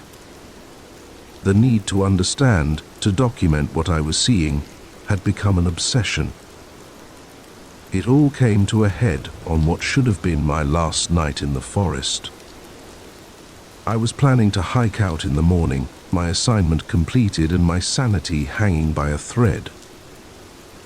I'd set up my cameras for one final night of observation, hoping against hope for that one clear shot that would prove I wasn't crazy. I must have dozed off despite my fear, because I woke suddenly in the pitch black of my tent. Something had changed. The ever-present sounds of the forest The rustle of leaves, the chirp of insects, had gone silent. And there was something outside my tent. I could hear it moving, softly but unmistakably. Circling. Sniffing. I lay there, paralyzed with terror as it completed its circuit. Then, to my horror, I saw the zipper of my tent begin to move. Slowly, inch by agonizing inch, the opening of my tent widened. I wanted to scream, to run, to do anything, but my body wouldn't respond. I could only watch, eyes wide in the darkness, as a long, pale hand with too many joints slipped through the opening. The hand paused, as if sensing my fear. Then, deliberately, it reached towards my camera, which lay next to my sleeping bag. In that moment, survival instinct finally overcame my paralysis. I lunged for the camera, snatching it away from that terrible hand. In the same motion, I kicked out at the tent wall, tearing through the fabric and tumbling out into the night. I ran blindly, desperately, clutching the camera to my chest. I crashed through underbrush, stumbled over roots, branches whipping at my face. Behind me, I could hear it pursuing. Not running, but moving with a terrible swiftness, flowing through the forest like smoke. I don't know how long I ran, or how far. My lungs burned, my legs ached, but terror drove me on. Finally, mercifully, I saw lights ahead. The ranger station at the trailhead, a beacon of civilization in the wilderness. I burst out of the tree line, gasping and sobbing. The startled ranger on duty took one look at my wild eyes and torn clothing and ushered me inside, locking the door behind us. The rest of that night is a blur. I remember telling my story, the ranger's skeptical looks turning to concern as he saw the raw fear in my eyes. I remember the police arriving, taking my statement. And I remember the moment when they asked to see my camera. With shaking hands, I turned it on and began to scroll through the images. But where there should have been dozens of photos of that otherworldly being, there was nothing. Just trees and shadows and normal forest scenes. Even the photos from that final night, the ones I was sure I'd taken of the hand reaching into my tent, were gone. In the harsh fluorescent light of the ranger station, surrounded by the trappings of civilization, my entire experience began to seem like a bad dream. Had I imagined it all? Had 2 weeks of solitude in the deep woods driven me to some kind of breakdown? But then, I saw it. In the very last photo on the camera, barely visible in the background, was a figure, tall and thin, half hidden behind a tree. And though the image was blurry, I could swear it was smiling. I've never gone back to those woods. I've never told the full story to anyone but you. My editor got a watered-down version about being spooked by wildlife. And the photos I submitted were carefully curated to show nothing but the natural beauty of the forest. But sometimes, on dark nights when the wind whispers through the trees outside my window, I find myself thinking about what's out there in the deep woods. About the things that lurk just beyond the reach of our cameras and our understanding. And I wonder, with a chill that goes bone deep, if it's still out there, watching, waiting for the next unsuspecting photographer to venture into its domain. So if you're ever in the wilderness, setting up your camera for that perfect shot of untouched nature, pay attention to the shadows between the trees. And if you see something moving there, something that doesn't quite fit, don't try to photograph it. Just run, and don't look back. Because some things in this world are not meant to be captured on film. And once they notice you noticing them, they never forget. They never stop watching. And sooner or later, they come for you. The first time I saw her, I thought I was looking in a mirror. Same shoulder-length brown hair, same green eyes, even the same tiny scar above my left eyebrow from a childhood accident. But this was no reflection. It was a living, breathing woman who could have been my twin. Our eyes met across the crowded dining room, and I felt a chill run down my spine. As she smiled and waved, I knew with sickening certainty that my relaxing Caribbean cruise had just taken a turn into uncharted waters. My name is Sarah Mitchell, and until that moment, I'd been enjoying a much-needed vacation aboard the Majestic Dream, a luxury cruise liner making its way through the turquoise waters of the Caribbean. I'm a 32-year-old software engineer from Seattle, and this was my first real vacation in years. I'd been looking forward to 10 days of sun, relaxation, and maybe a little romance if I was lucky. The first few days had been everything I'd hoped for. I'd lounged by the pool, indulged in far too many fruity cocktails, and even struck up a flirtation with a handsome guy named Mike who was traveling with a group of friends. It was on the fourth night at the captain's dinner that everything changed. I dressed up for the occasion, wearing a new blue dress I'd bought specifically for the cruise. As I made my way into the grand dining room, I caught sight of myself in one of the large decorative mirrors and paused to adjust my hair. That's when I saw her. At first I thought it was just my reflection from a different angle, but as I turned to look directly at her, I realized with a jolt that she was a separate person.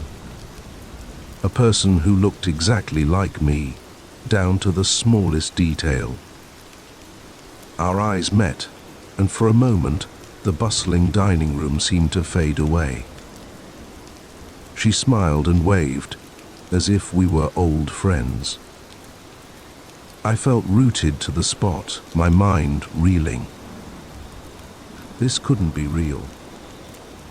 It had to be some kind of elaborate prank or a very vivid hallucination. A waiter bumped into me, breaking the spell.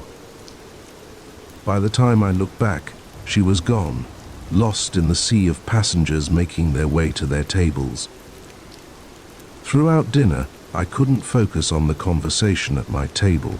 My eyes kept scanning the room, looking for my doppelganger. I saw her once, sitting at a table across the room, but when I blinked, she was gone again. "Sarah? Are you okay?" Mike's voice brought me back to the present. "You look like you've seen a ghost." I forced a laugh. "Sorry, just a bit tired, I guess. Must be all that sun."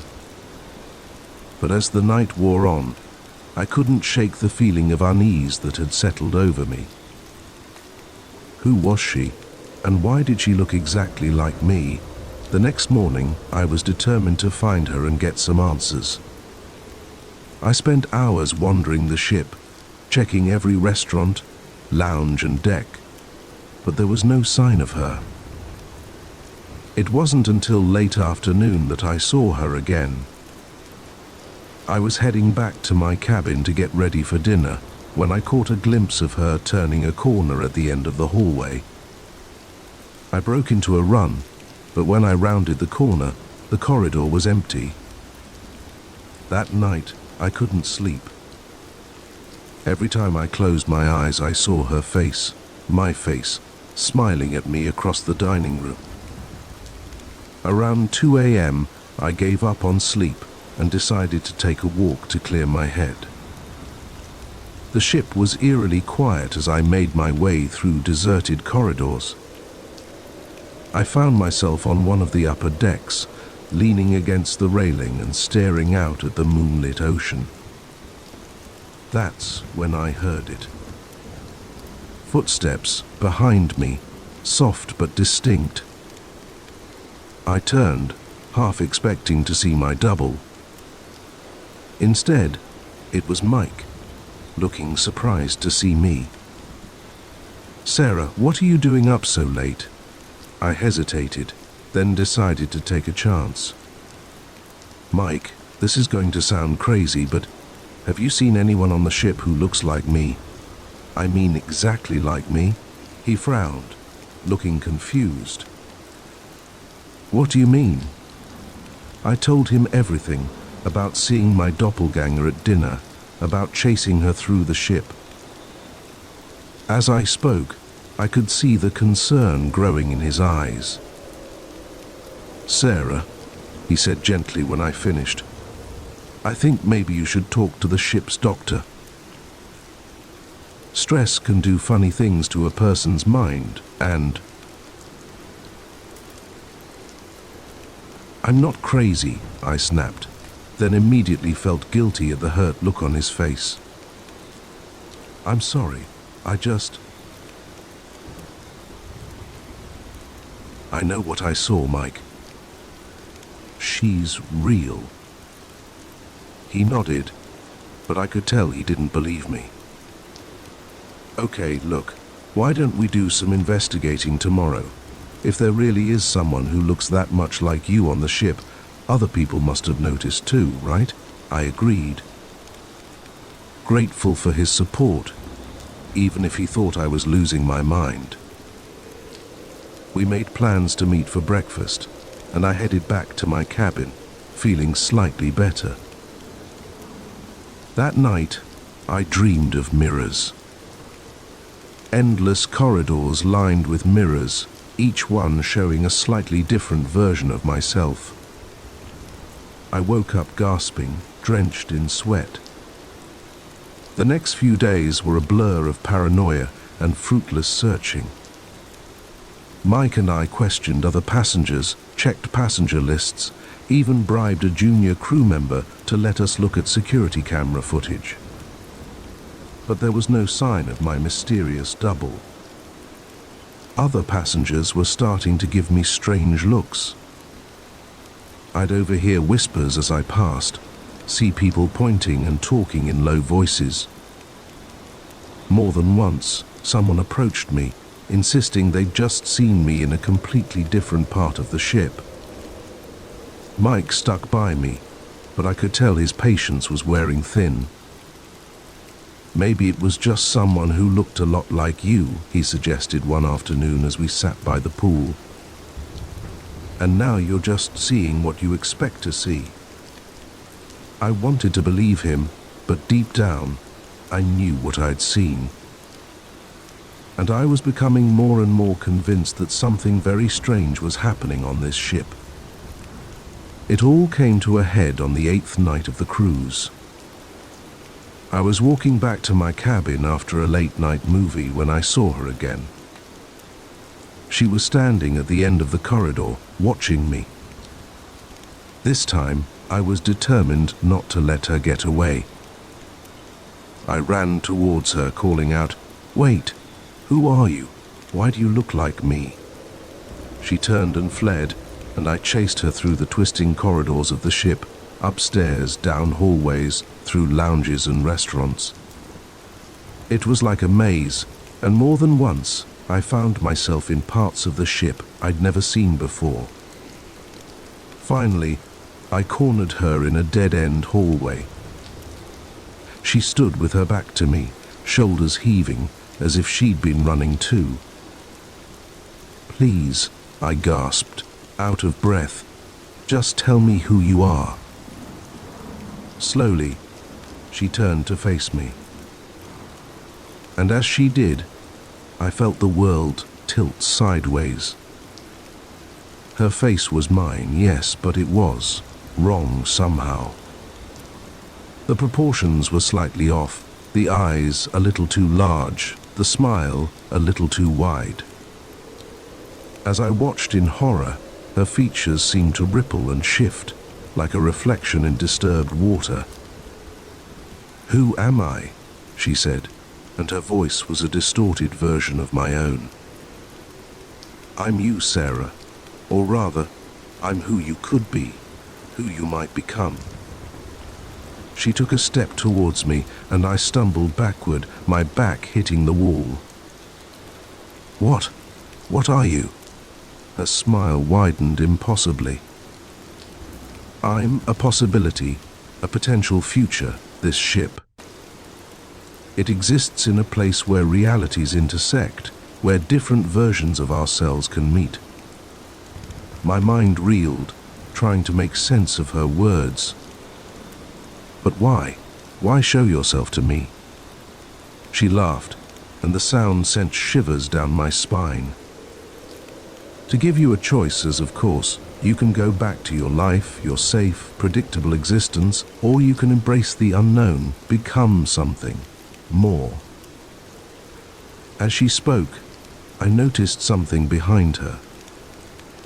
The end of the hallway was shifting, shimmering like a heat haze, and beyond it I caught glimpses of other places, other realities. She held out her hand. "Come with me, Sarah. See what you could become." For a moment, I was tempted. The promise of adventure, of the unknown, pulled at me. But then I thought of my life back home, of my friends and family, of Mike, probably worried sick about where I'd disappeared to.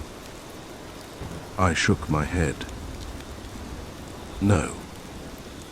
This is my reality, my life, and I choose it. Her face twisted in anger, becoming less and less human by the second. "You'll regret this," she hissed. And then, before I could react, she lunged at me. I closed my eyes, bracing for impact, but it never came. Instead, I felt a rush of wind, a sensation of falling, and then nothing. When I opened my eyes, I was back in my cabin. Sunlight was streaming through the porthole, and the sounds of passengers enjoying the morning filtered in from the hallway. For a moment, I thought it had all been a dream, but then I noticed something on my bedside table, a small silver pendant shaped like a key. Something I'd never seen before, but that looked strangely familiar. I picked it up, and as I did, I caught a glimpse of myself in the mirror. For just a second, I could have sworn my reflection smiled at me with a mouth that was a little too wide. The rest of the cruise passed uneventfully. I never saw my doppelganger again, and eventually I managed to convince myself that stress and too much sun had played tricks on my mind. Mike and I grew closer, and by the time we docked, we were making plans to see each other back in the real world. But sometimes, late at night, I find myself looking at that silver key, and I wonder about roads not taken, about other versions of myself and other realities. And I can't help but think that somewhere out there, on a ship sailing through the spaces between worlds, another Sarah made a very different choice. So, if you ever find yourself on a cruise and catch a glimpse of someone who looks just like you, remember my story and think very carefully about the choices you make.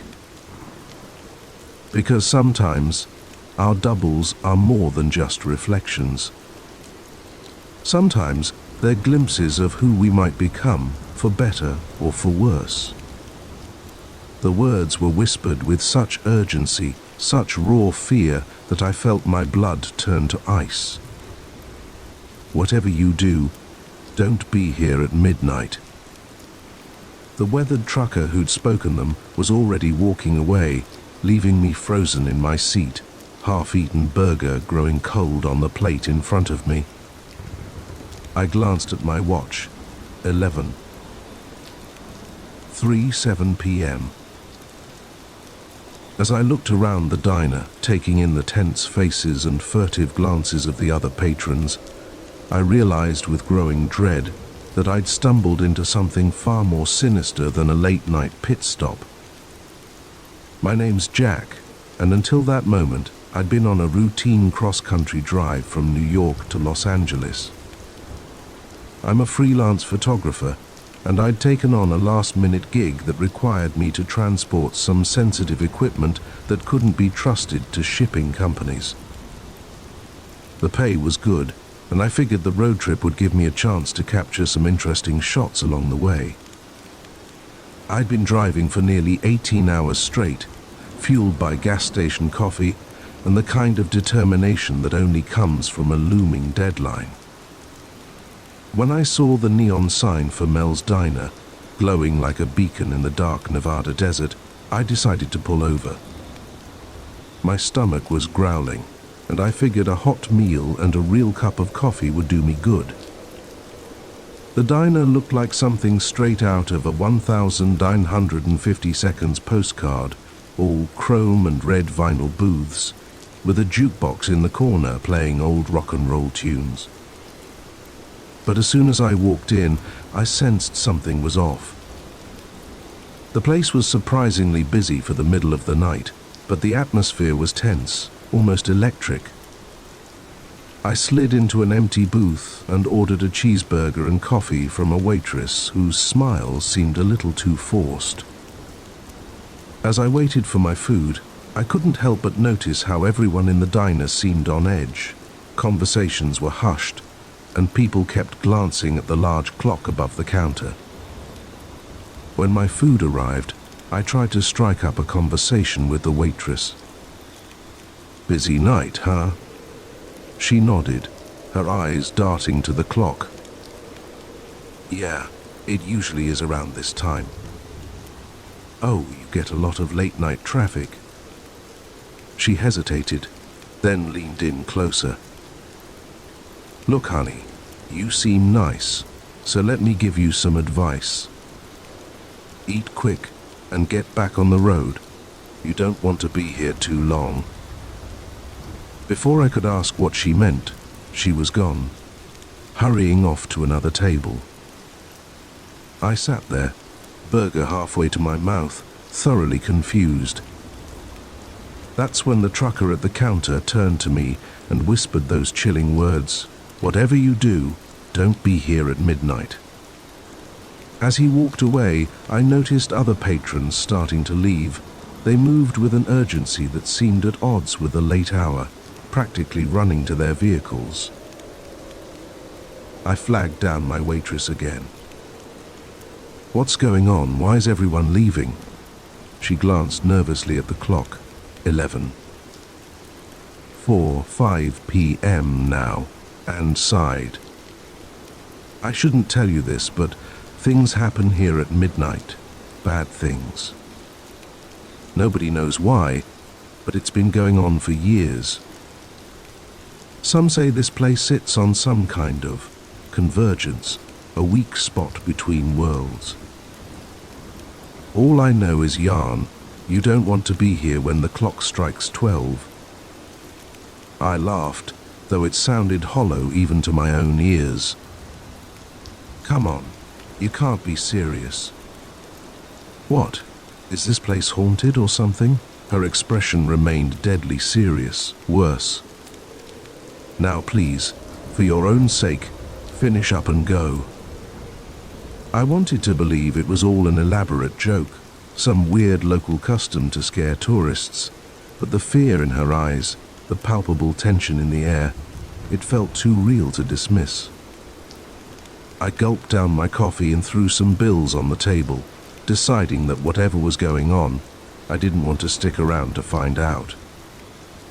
But as I stood up to leave, I noticed something that made my heart skip a beat. The door to the diner was gone. Where the entrance had been was now just a solid wall, covered in the same tacky wallpaper as the rest of the place. I blinked hard, convinced I must be more tired than I thought, but when I opened my eyes, the wall was still there. "It's starting," someone whispered.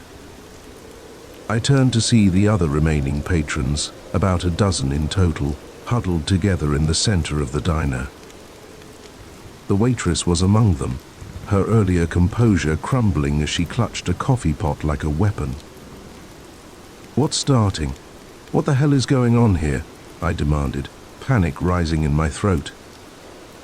An old man with a face like weathered leather spoke up. "It's midnight, son, or it will be in about..." He checked his watch. 2 minutes. "That's when they come." "Who comes? What are you talking about?" But before anyone could answer, the lights began to flicker. The jukebox, which had been quietly playing Great Balls of Fire, suddenly switched to a slow, discordant melody I didn't recognize. The temperature in the diner seemed to drop several degrees in a matter of seconds. "Circle up," the old man shouted. "Remember, don't look directly at them, and whatever you do, don't let them touch you." The group formed a tight circle, facing outward. Without thinking, I joined them, my back pressing against strangers as we huddled together. The waitress pressed something into my hand, a salt shaker. "Salt and iron," she muttered. "Only things that slow them down." I wanted to laugh, to tell them all this was insane. But the words died in my throat as I saw something moving outside the windows, shapes darker than the night itself, flowing like smoke but with a terrible purpose to their movement. They pressed against the glass, which began to frost over despite the desert heat. And then, as the clock struck midnight, the real horror began. The shapes outside seemed to coalesce, forming vaguely humanoid figures that were somehow more terrifying for their almost recognizable form. They oozed through the cracks around the windows, seeping into the diner like a noxious gas. Someone in our group whimpered. I felt a hand grasp mine and squeeze tight. The old man's voice rose in a chant, words in a language I didn't understand. Others joined in, their voices shaking but growing stronger as they repeated the phrases. The shadow figures circled us, their movements jerky and unnatural. I caught glimpses of limbs that were too long, of faces that shifted and changed like smoke. The air grew thick with the smell of ozone and something rotten. One of the creatures reached out towards our group. Without thinking, I flung the contents of my salt shaker at it. The thing recoiled with a hiss that sounded like radio static, its form dissipating for a moment before reforming. Time seemed to stretch and distort. I couldn't tell if we'd been surrounded for minutes or hours. My arm ached from holding it out, salt shaker at the ready. My throat was raw from chanting words I didn't understand. Just when I thought I couldn't take any more, when the press of bodies and the suffocating presence of the shadow creatures became too much, something changed. The old man's chanting reached a fever pitch, and suddenly the air itself seemed to ripple. The shadow figures began to retreat, their forms becoming less distinct. They flowed back out through the windows, which shattered outward in a spray of glass. A wind whipped through the diner, carrying with it the last wisps of the creatures and the lingering smell of decay, and then, as suddenly as it had begun, it was over. We stood there in stunned silence for a long moment, the only sound our ragged breathing and the crunch of broken glass underfoot. Slowly, our circle broke apart. I saw tears on some faces, blank shock on others. The waitress was the first to speak. "Everyone okay? Anyone touched?" There was a general murmur of assent. No one, it seemed, had been injured, physically on at least. As if a spell had been broken, the diner burst into activity. People began sweeping up glass, righting overturned chairs, trying to restore some semblance of normalcy. I stood there, salt shaker still clutched in my hand, trying to process what I'd just experienced. The old man approached me, his eyes kind but weary. "First time, huh? You did good, son." I found my voice at last. What were those things? Why here? Why at midnight?" He shook his head. "Wish I could tell you. Been coming here every night for 30 years, trying to figure it out. All I know is they're getting stronger. And if we weren't here to hold them back," he trailed off, his implication clear. As the sun began to rise, painting the desert in shades of pink and gold, the door to the diner reappeared. People began to leave, nodding to each other with the camaraderie of soldiers who'd been through battle together. I made my way to my car on shaky legs, my mind still reeling. As I was about to drive away, the waitress ran out, pressing a piece of paper into my hand. "If you're ever passing through again," she said, "and you want to help, this is where we'll be." I looked down at the paper. It was a schedule, listing dates and times. A roster of guardians, keeping watch against the darkness. As I pulled back onto the highway, the events of the night began to feel like a dream. But the salt shaker on my passenger seat and the paper clutched in my hand were undeniable proof of what I'd experienced. I don't know if I'll ever go back to that diner. Part of me hopes I never see it again, but another part, a part I'm still coming to terms with, knows that I will. Because now that I've seen what's out there, now that I know what lurks in the spaces between moments, how can I not stand against it? So, if you're ever driving through the Nevada desert late at night, and you see a diner glowing like a beacon in the darkness, think carefully before you stop. And if you do, keep an eye on the clock. Because when midnight comes, you might find yourself facing horrors beyond imagination, or standing shoulder to shoulder with strangers, the last line of defense against the encroaching dark. And whatever you do, don't be there at midnight. Unless, of course, you choose to be.